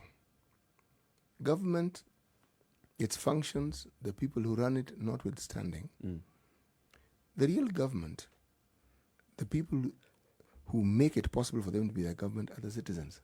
In the absence of the citizen, you have no government. There's nothing for you to do. You won't have your taxes. Everything that makes a country viable will not exist. Yeah. Now, the importance that should be given to the citizenry, unfortunately, is lost on the citizenry themselves. They don't even seem to think that they're important. You've been beaten down to the point where you think you are an object, more or less. You've been objectivized. You're even asking for it. Yes, and That's you the even point. think that everything that the government does for you is a favor, when it's actually their duty and their function. And that you actually pay taxes. There is no one in this country who doesn't pay taxes. And if you approximate the point where you don't pay, someone is paying on your behalf. Children don't pay taxes directly, parents pay taxes on their behalf. They'll get to the point where they'll. Oh, yes, they'll get to the point. That's the whole point, that they will actually get to a point where they will contribute. Yet, we have allowed ourselves to get to the point where even our own self-interest has been submerged with these other interests, which don't really benefit us. Our own interest. Meaning, we are not even self-aware to the point where we need to have an element within us that is selfish enough to actually look after our interest. own interest. Yeah, so I think that's it. If that's the answer to the question, then there is a constant ignorance of how things really are. And that's what has gotten people to the point whereby you don't even realize what's going on. It's the constant ignorance that, all right, okay, we're not even people are not even aware of what it is that they truly need, not even aware of when they are being abused to within an inch of their life. Yeah. The ignorance or unawareness of what is really at the heart of the matter is what gets people to the point whereby you can be fed a lot of gobbledygook, as CT would often refer to it as, but you don't actually realize what the real situation is. That the country is falling to its knees, that people don't have the wherewithal to survive. The constant ignorance of the real issues is what gets you to the point where you can be fed a lot of nonsense and you continue to take it down without demanding the right things happening in any government. We've surrendered our rights. I mean, we keep blaming leaders. I wouldn't You gave even it go up. there. You gave it up a long I time would ago. actually. Please tell me why. I'm thinking of the word demasculate. We're basically a population that is emasculated a long time ago. And I think I'd go back into the colonial era and the colonial system, where the main thing that the colonial lords wanted to do was to completely deprive you of anything, so that they make you feel that they are the alpha and omega. Deprive you of any dignity. Yes. Per se. So your entire mind is dependent on them. And then we get into independence, and the independence era leadership continued with some of those aspects of what we were seeing during colonialism. That's why we get to a point where what the leader says is what's more important than what I feel. What the leader is doing is what's more important than the hunger that I feel. You see? So it's getting to a point where we say Serikali's idea is expecting. And we were having another conversation in a certain group the other day. What is it about the voter? The voter is electing somebody in office. What is their expectation? Their expectation is not that this person is going to do things the right way so that my life can get better. Their expectation is direct. This person is going to bring me something. Is going to bring me that maendeleo. It's not maendeleo of systems working. It's maendeleo of something tangible. There's going to be a hospital here so people can get employed. There's going to be a school here so people can get in. We're going to have direct benefit accruing from my vote. And that's the same kind of mindset. That's why we are so concerned about these personalities and what they're doing. But if you look at it, Eric, shouldn't it? That's the way it should be. It should be that when you exercise that power, because it is power in that single vote, it should be that when you exercise that power, that all of your expectations, or at least to a certain degree, should come true. because of the fact that you put your faith in this individual for whom you have voted, you see that, yes, that tangible thing will come to be. You don't expect that you put your vote, well, I hope not, that you put your vote, you exercise your vote, and then you get a shoddy display of performance. No. You see, ideally, the expectation should be that you're electing somebody and then they go and do their job. Because the job description is very clear. Yes, you're yes, just yes, but putting their somebody job to go and results do in their these job. things that you expect, yeah? Go do your job. And as long as you're doing your job, These then things will come here about. will work. Yeah. The expectation of many of the Kenyan voter is, I am electing you not to go and do your job, to go and do whatever it is that you need to do to bring me something. So the job, I am not really bothered whether you're doing the job or whether you're not doing the job, as long as you're bringing me something. As long as I'm going to get up and see a road there. If you've stolen everybody else's money to come and put some 5 kilometers of tarmac Not here, your problem. not my problem. That's the expectation. And that's why I'm going back into, we were emasculated as a nation from the colonial master to that colonial system, and that colonial system has carried over up to today. We are at a point where we are so, that's why we look at people and call them, these people, we all call them Mheshimiwa. All of them, these political leaders. It's Mheshimiwa. If any of these political leaders walks in, you stop what you're doing first and you look at Mwe. We have this sense that this person is the everything. So did the colonialists bring it upon us, or did they just carry on a system that many societies in the human nation tend to have? Did they just latch on to what existed, or did they just create it? They didn't create it. They didn't This is something create that it. They had practiced where they were coming from. Yes, but also because of what they wanted to have in the end. You see, in their strategy, they wanted control. Because they wanted control, not to come at you and give you services, or we've come to Kenya, so we're going to form a government and this government is going to work for you. No, we're coming to Kenya to control you so that we can get what we want. So they were clear. They tweaked the system that was working in their country is not what they came and implemented here. It's different. Eric, you know what is odd is that the system that is working in their country, one could argue, is what they came and implemented here. Because remember, if you look at many of the Western countries that were part of those who colonized this continent, they had a system which had classes. They had a class system. And these classes had roles, more or less. And there was a class whose job was to rule. Now, the people who ended up here, many of them were in that class of people who ruled, even where they came from. That's why we have the lords and we have all these lovely sounding titled people, even in the country, even as we speak.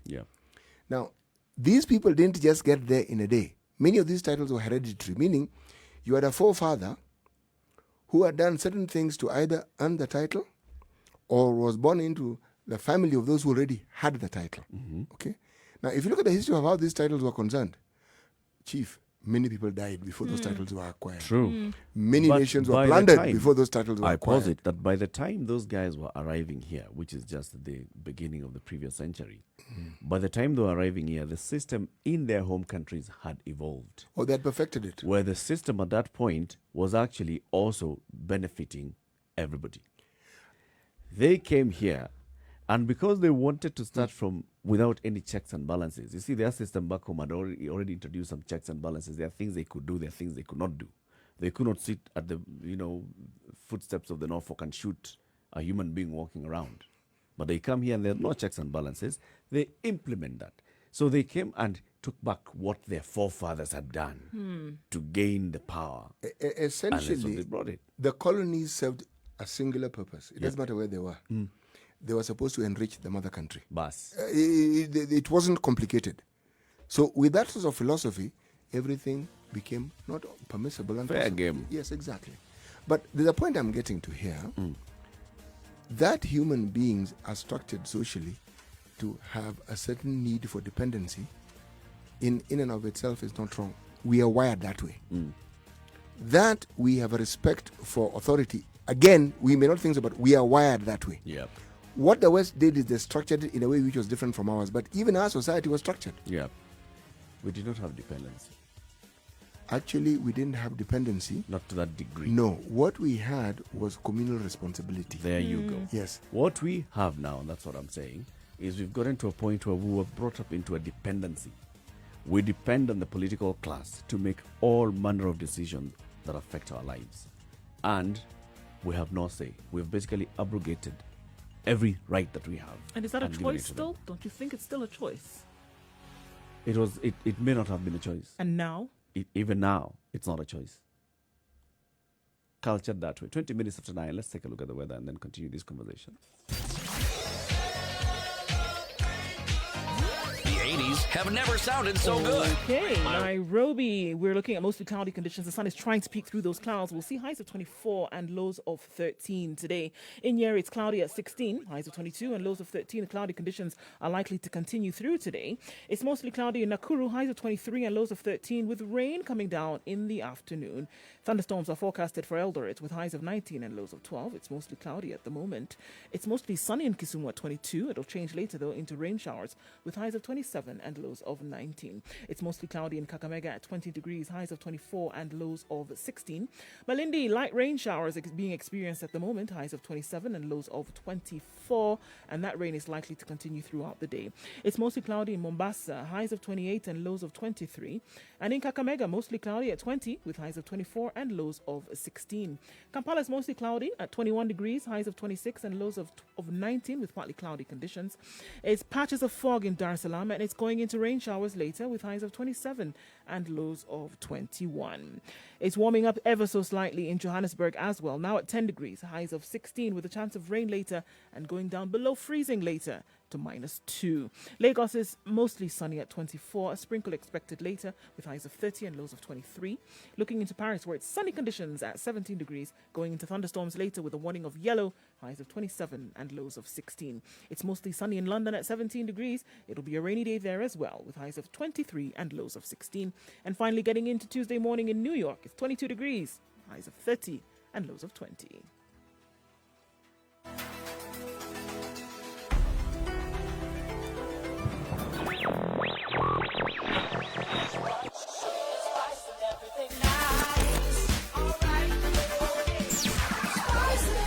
Spice up your life. Mature, intelligent talk every morning. Spice up yourself.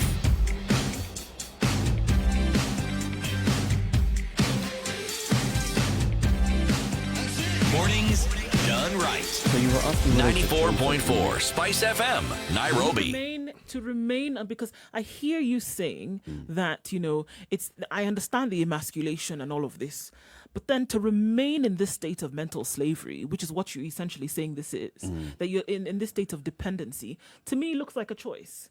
To me looks like something that you can say, well, you can continue to make the decision to be equally dependent on this individual, or you can decide that this is not something that you're going to continue doing. There are choices that you make. The choices which are made for you, and you comply. Or there are choices that you actually do not even realize that you're making the wrong choice. So then when you realize that you're making that wrong choice? Now that's the point. Okay, now this is where we as the media come in, because somewhere along the line you could ask the question, how did we get here? Because one of the roles that we have is to educate. How then did we subjugate this particular role to the education sector that appears once a week in the papers, to actually educating people even in the political system and the political situation that we have in the country? Yeah. Case in point, we have on MyGov the Boost to Economy as Nairobi Nanyuki train rumbles. This train was built for a purpose. When it was built, that purpose doesn't really change. Okay, railways don't change in terms of purpose. But then we have another railway, the SGR, as originally planned, an excellent idea. But why don't we take, for instance, and give it a pivotal point where we discuss the ramifications of the SGR? Because when you talk about job losses, you just think jobs were lost. Aha! But what about the catalytic effect of those job losses? What about the families that are attached to these people? What happens to their jobs? What happens to their livelihood? It's like an entire economy within the county suddenly just got shunted aside. It isn't the only case. Every time you have something that happens, why is it that how did you get to the point where we mention it in one article, then we leave it? Why don't we highlight it and educate the people as to the ramifications of these things? The railway passes through Tsavo National Park. It's mentioned once or twice, you forget about it. And you ask, but did it have to pass through the national park? Did it have to? Couldn't it have gone elsewhere? Was there no land where it could have passed through? And when it passes through the national park, what are the effects? What are the catalytic effects that it's likely to have? These are questions that you must ask. We now want to build another bypass, which is going to cost God knows how many billions. I think the plan is a good one, but in terms of priority, is that the priority now? These are questions that we must raise continuously and give prominence. The politicians will do what they do, and we must do what we must do. Talk about what politicians do, but talk about the other things that affect the lives of people even more. There than what goes the other politicians do. conversation, CT. It's not just the media. Even the people themselves must be willing to consume this information. Because the argument that you'll hear many, many times from people who worked in the media for many years is whenever we change a headline, we see what happens in terms of the circulation, in terms of the feedback that we get. And then you move, you're not in media, you're just going around the country and you sit somewhere at a shopping center and listen to the conversations that people are having. You go and introduce yourself, I'm from Muhoroni. The second thing that people start thinking, Muhoroni, Ochilo Ayako. And you tell them Ochilo Ayako comes from Migori. You know, start thinking of who shaped this? Who's the politician? Who shaped this thinking? Us. We did. As the media. Yes, we did. Yeah. We contributed significantly. Of course, we contributed to it, but also the audience consume it. Eric, you know we can. And more then or the less audience start demanding it. So we are at that point where. So who starts now? Your who point. starts You changing actually this get narrative? your point. I actually get your point, and you're more or less what you're saying. I understand. I was simply trying to point to the fact that if you're talking about how we got here, if we're asking that question, we must ask it of everybody. That's really that was my point. Good point. Yes. Yes, we don't leave anybody out. Because even if it's even if it's being given to you, it's fed to you, right? You still have the responsibility whereby you gobble it up, or you choose not to. And also, Again, there's a to the history choice to whereby, that. whereby you decide that you will actually take this which is being fed to you, or you choose You want something else. You want something else, And those- or at the very least, you choose to ask what the ingredients of this thing that is being given to you are. And those, that is, we're talking generational issues here, right? Because over the years, the owners of media were government.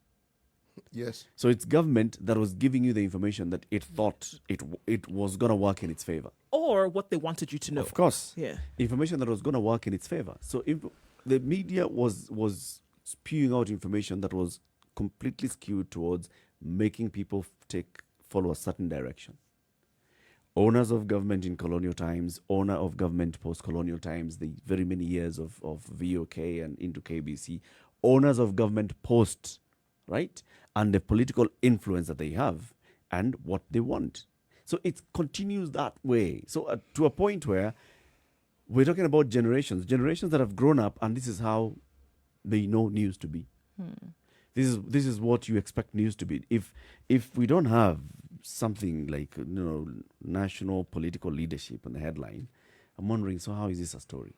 If this was a headline, top 10 African ideas for tackling COVID-19, I'd be like, hakuna news leo.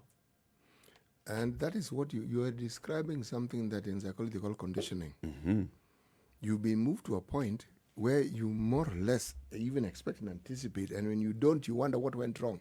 Remember, someone who is genuinely hungry will eat whatever they are given on that plate. Absolutely. Now, we, the media, unfortunately, provide the food to hungry people.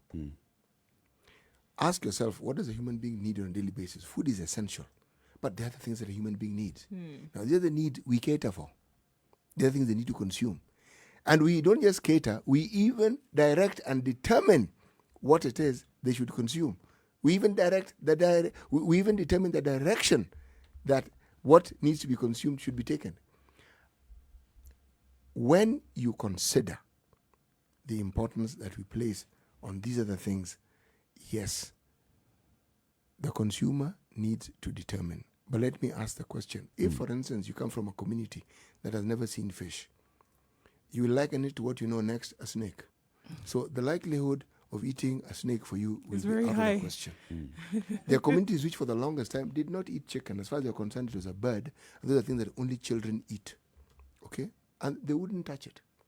There are people who to date, they may have traveled around the world. If you give them a lobster or a crab, they will sit up and ask you why it is you're insulting them. Where's the food? Well, they will understand. They'll say, look, why have you chosen to give me these creatures to eat? Things which you know very well we don't eat. And it isn't that he has anything against lobsters. It's just that there's nothing in his socialization, and even if he has seen them before, that is going to convince him. But should that person be hungry enough? And you tell him what to do, they will eat that lobster. They'll eat that crab. Why do you think, for instance, a country like China, you find people eating snakes happily? Who invented the eating of snails and slugs and even gave it a name, escargot? How do you think they arrived at that? Some people even eat horses, and it's considered to be a delicacy. Yes. How do you think they got there? If you look at the histories, somewhere along the line, something happened in that country, and what they were accustomed to eating stopped being available. So you eat what's available. As long as it isn't going to kill you, you eat it. Yes. And over time, you figure, well, this is lovely cuisine. We still have the luxury of being choosy because many of the things we've been accustomed to eating, we still eat. They're still available. Yes. These terrible famines that we read about, like the one China experienced and so forth, we read about. We have actually never encountered it. Where people get to eating earth, raw mud earth, eating. People go to trees to eat the bark of trees, eating.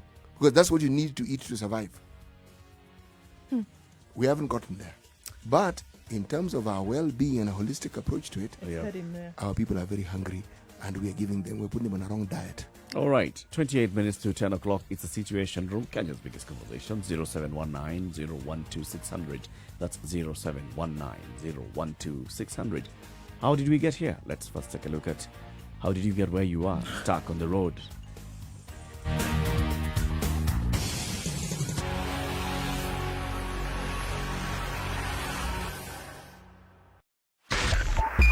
.5 Spice FM, Kisumu. Traffic. Okay, just when we thought that everything was going to be fine, unfortunately, there's a fire outbreak in Kangemi Estate, and a number of emergency vehicles making their way in that direction. So that is affecting traffic in that area. On Wayaki Way, way up there, this is where we see that particular problem. So it's affecting traffic that's getting into the city coming from Westlands. Just in case you're approach with caution, please, because there's heightened traffic there because of the fire that is currently taking place now. Other parts of the city were not causing too much of drama this morning, coming off Mombasa Road, Thika Road, and then into the city centre and out. Interestingly enough, in and out of both southern and eastern bypasses, you can use with relative ease this morning. So traffic is good. Apart from that, please be careful, guys, even when it is good, so you don't get into any unavoidable.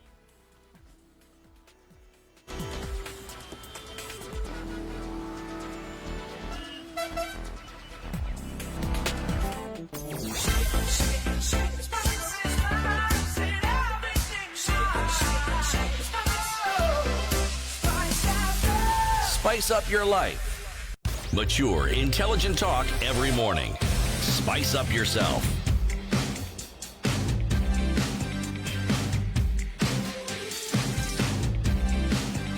Mornings done right. 26 94.4. minutes to 10 o'clock. So we were asking, how did we get here? 0719-012-600. Brian in Nairobi. Good morning. Good morning, sir. How are you? We're fine, thank you. CT. Hi. I have a proverb for you. Please. It is much easier to pull a chain than it is to... it's much easier to drag a chain than it is to push it. Yeah? True. You get my point. Yes, I need to get the chain first, but you have a very valid point, yes. It is much easier to drag a chain than it is to push it. I agree completely. So if you continue to swim upstream, you will never get anywhere. Yeah? Yes. All right. Now, the point I wanted to make today is not necessarily relative to your topic today. Yes. But I wanted to say, in Kenya we have a serious dilemma. Yeah? And in my opinion, that dilemma is that... Brian, we are losing you. Can you hear me now? Yes, we can. That's better. Okay. the dilemma that we have is like we have Thika Highway, we have all the bypasses and everything, but we have no toll roads. No one pays for actually using those roads. Yeah? We pay when we fuel. Well, you pay through taxes. And the road maintenance levy. Yes, exactly. You're talking about direct payment. Exactly. Yeah? Where I grew up in New Jersey and New York State, yeah? Each road had, if you wanted to cross a bridge, you had to pay. Yeah. Yeah? If you wanted to travel on the New Jersey Turnpike, you had to pay. Yeah? If you wanted to travel on the Parkway, you had to pay. Yeah? So the point I would make, and I know, Sasa Mimi, I've been in this country 20 plus years, yeah? Yes. I know how money evaporates like a puddle, yeah? But the point is, we still need to be responsible as citizens to make sure that we pay for what we have, we pay for improvements.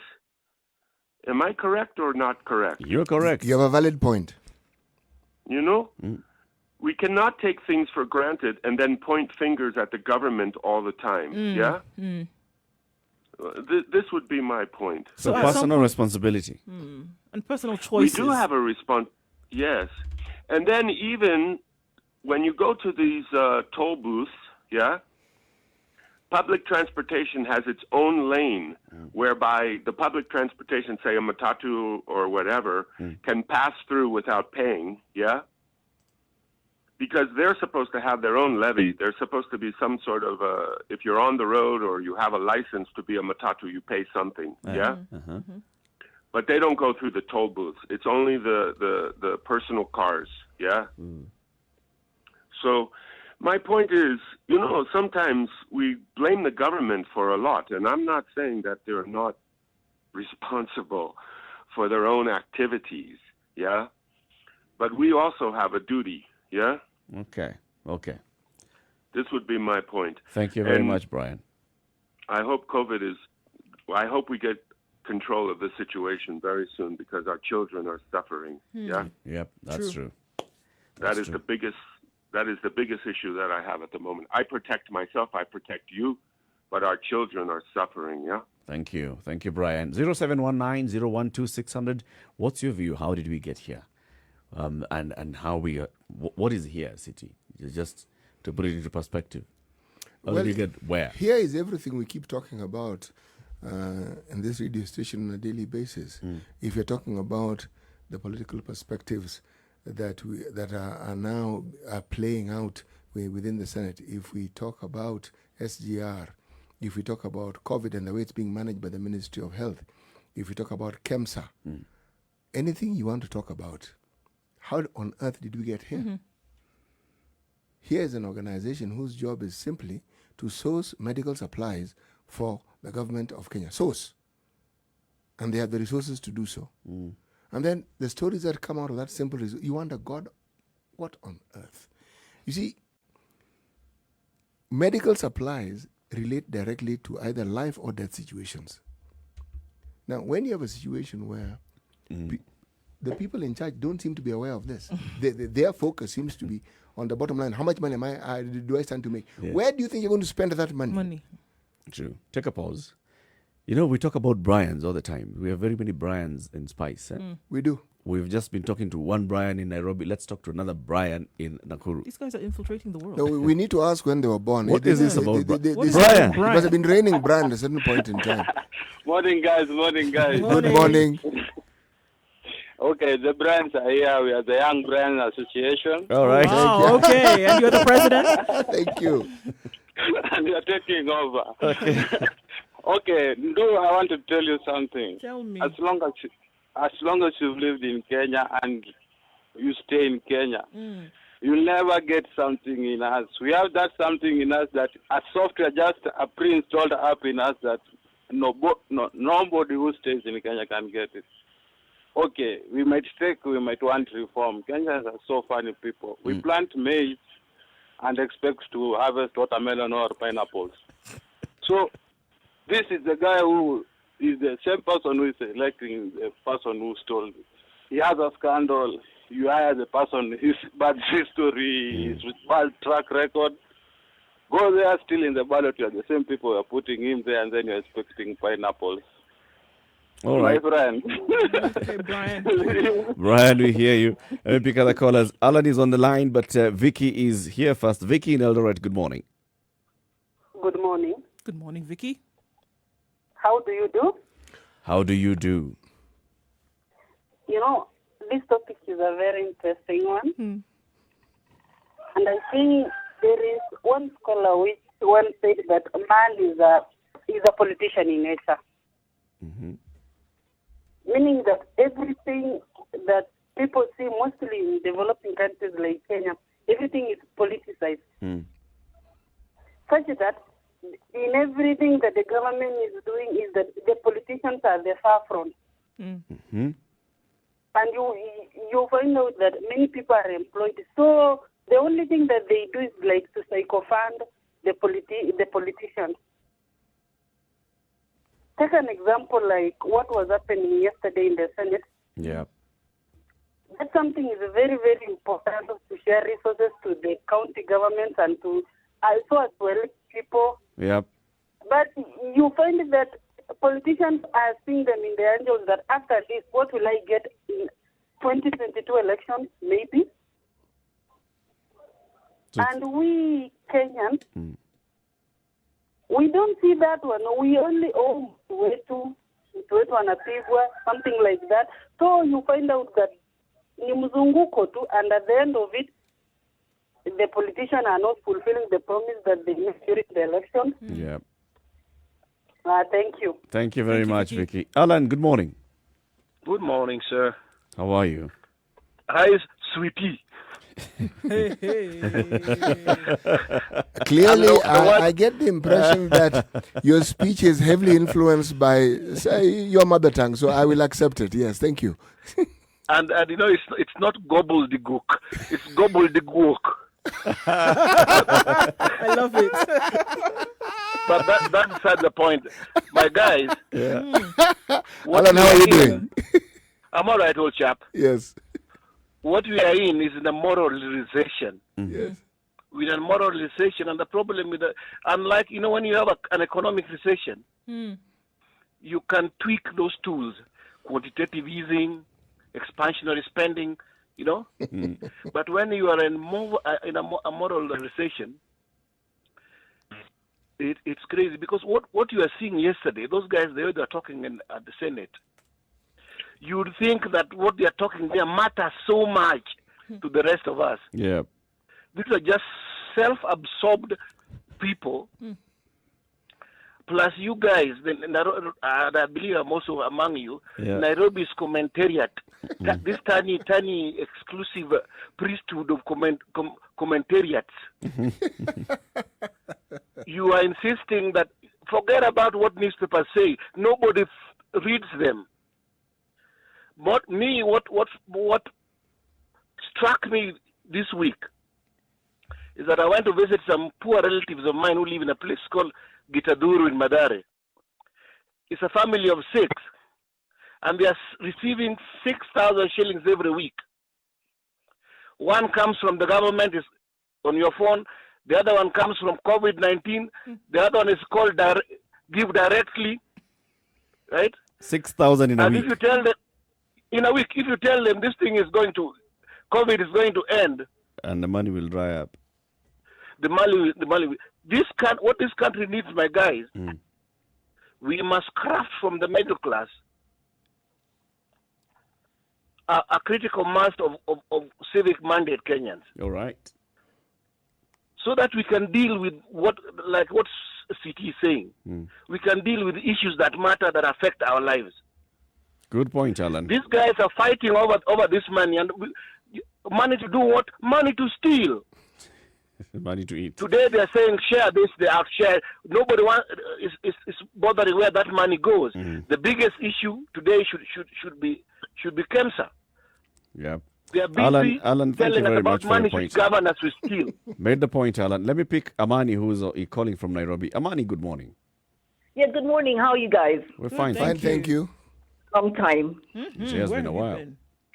Yeah, but I listen to you all the time. I don't call in, but I listen to you guys all the time. You're pretty good. That's reassuring. Thank you. Okay. Now, my contribution to this is that if we would all just implement Chapter 6 of the Constitution, a lot of this stuff would not be happening. If you look at especially Article 73, Clause 2, the guiding principles of leadership and integrity include personal integrity, competence, suitability, objectivity and impartiality in decision making, selfless service, honesty, accountability, discipline. These things are moral values which Kenyans have to abide by, not just the politicians, even us. We choose the right people. Yep. And the people we choose should do the right thing. And so Chapter 6 actually encapsulates what is required for us to have a good country, things that work, development that takes place for all people and not skewed because you're politically correct or you're my tribesman. A lot of this stuff would just end. I mean, Kenyans, when they conceived this constitution, understood that. So what And that's needs why to they put Chapter 6 change? in. What needs to change, Amani, for people to see, and then so that this ends? Our mindset must change. The media must keep throwing it at us day and night. You guys, this is what it takes. Anything else will not work. Break it down. Give it to us until we want to vomit. You know, like Coke. Coke is always in your face. Yep. All right? Yep. You may not be drinking Coke, but when you think of a drink, you think of Coke. Yeah. So when you keep telling us these things all the time, when we're trying to do something wrong, we think, oh my gosh, no. Somebody told us that. No. Let's go this way. Okay. This is what Coke does. Yeah. It's always in your mind. Thank you. It pushes that agenda. So please, media, keep pushing it. Parents, do the same with your children. Yeah. So that's it's grassroots level. Okay. So that when you're growing up and becoming an adult, you already have it within you. Thank It's you, not something Amani. strange. Thank you. Thank you so much. Have a good day. Roderick. Good morning. Good morning. Morning, Roderick. It's been a long time, guys, It has. but I listen to you guys. Are you well? I'm well, trying to survive under these strange times. This country is at the dogs, but I fear Kenyans, maybe these politicians have been stolen the dogs. But I'm just saying this. The thing is this. We need, as a people, we are the one to blame. We need us as a people to wake up and change this country. Let's not cry about the politicians, what they are doing. We voted for them. Let's carry our crosses. We put this country at where it is, where the country is right now. It's us, the people who have put it there.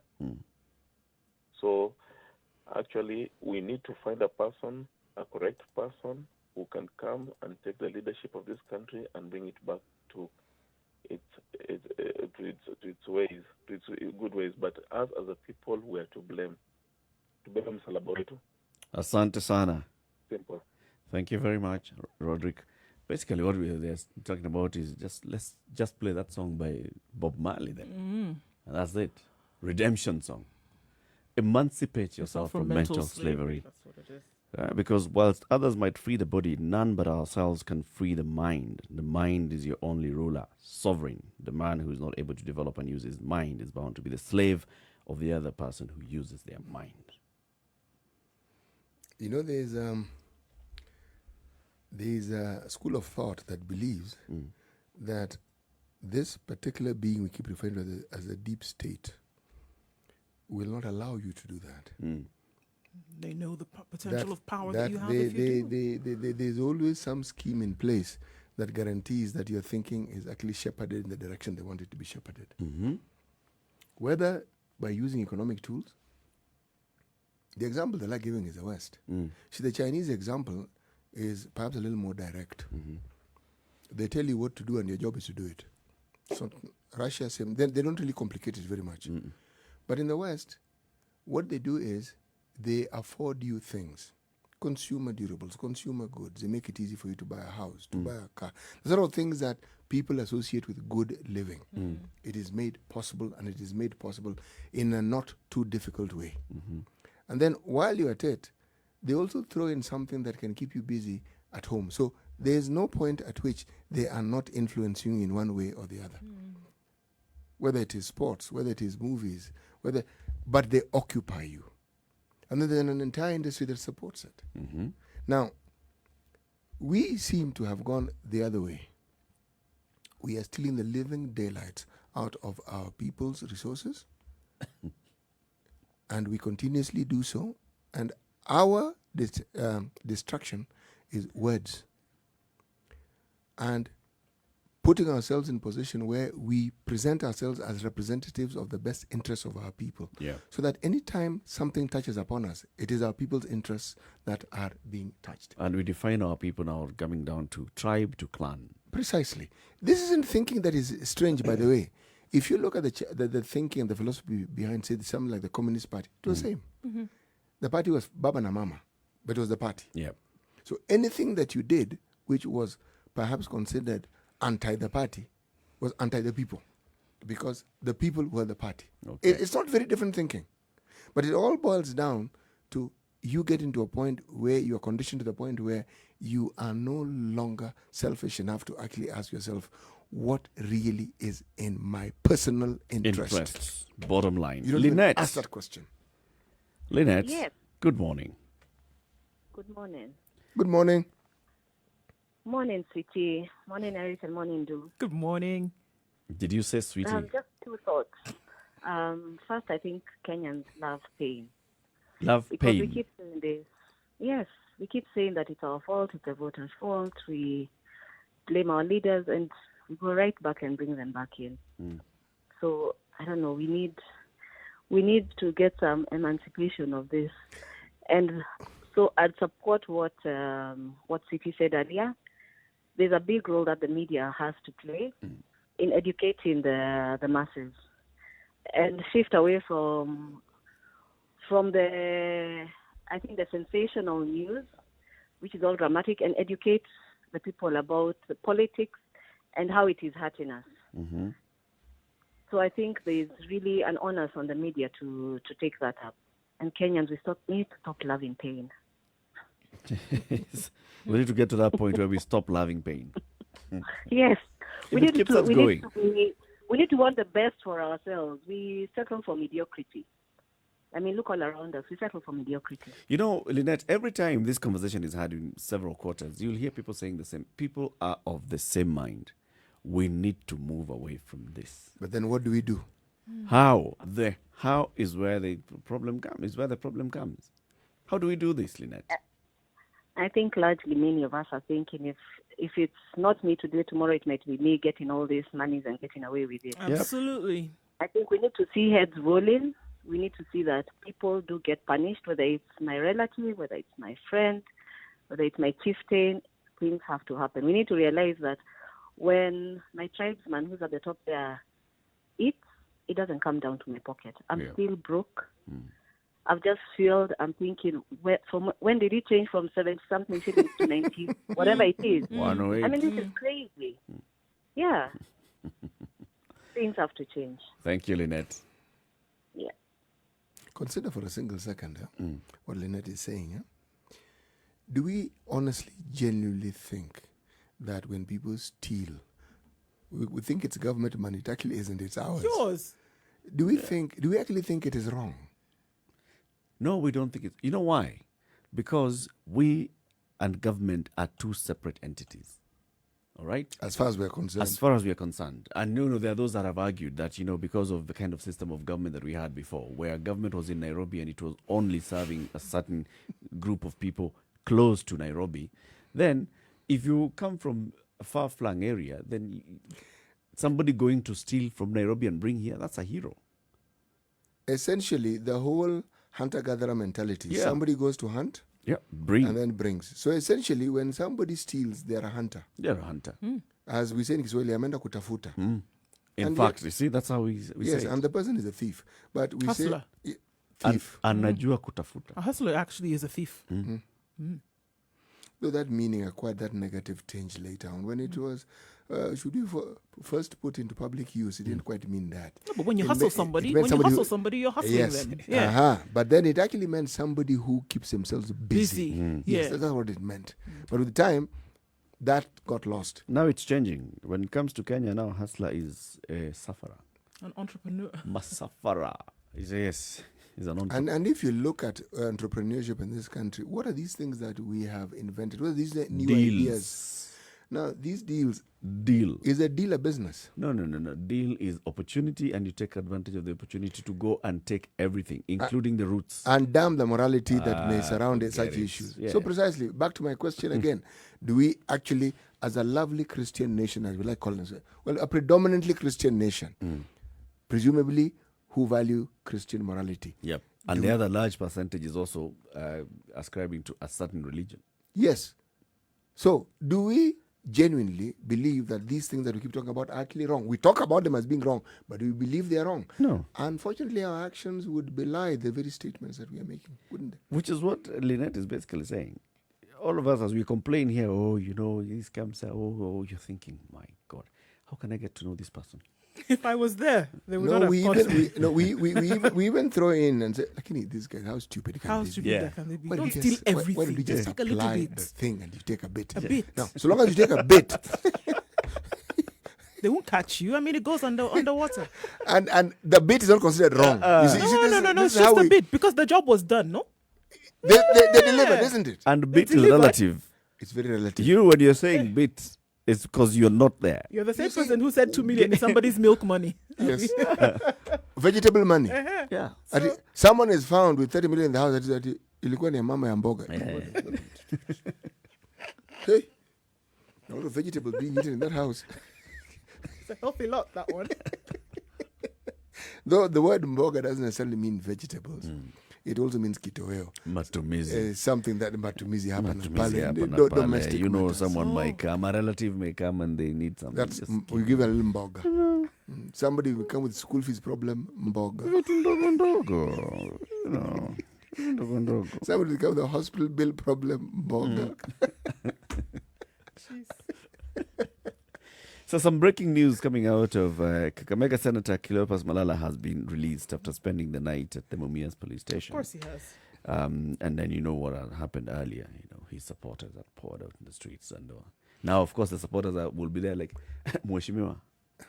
And what happened to the charges? Unajua tumekuwa hapa tangu saa ngapi? There's people who are it starts with Mheshimiwa tuko na wewe. Mheshimiwa tuko na wewe. Yes. Everybody who was here burning tires expects something. So they're working. A day's job, sweat gone like that, never. So they're working. Bas. And now then you go and say to you, you see? How did we get here? It's here, that mentality. Whatever it was, that I am owed how something. How did we get here? I'm owed something because I did this. Of course. And then from this point on, it doesn't matter whether Malala was on the wrong, whether there's anything wrong that Malala had done. Whether Malala ought to go back into that Senate and discuss this formula, it doesn't matter. The formula was the excuse for all these things. And please remember that when you talk to a politician, they'll tell you, these people are always asking. They don't realize that this particular dragon is fat because you feed it. Of course. Yeah. Of course. So we're coming to the end of the show this morning, and we have had a very lovely proverb today. And this one is? One who causes others misfortune also teaches them wisdom. Okay. The politicians who keep lying to us and telling us all manner of interesting things, assuming that we don't understand, we are becoming wiser by the day. The utterances are akin to the suffering, and they are symbiotic with the suffering. But the Mwananchi is getting wiser by the day. And you think the politician is scared? Ooh, he's going to run. Nothing. No. You'll get wise. The politician is not scared now because there's no election tomorrow. Let's have this discussion next year and see. All right. Thank you very much for tuning into the Situation Room today. Join us again tomorrow morning, 6 a.m. to 10 a.m. Between now and 3 o'clock, you have uninterrupted music, sugar and spice, and everything nice. And then Monique will be here with the drive from 3 to 7. Good morning. It's now 10 o'clock.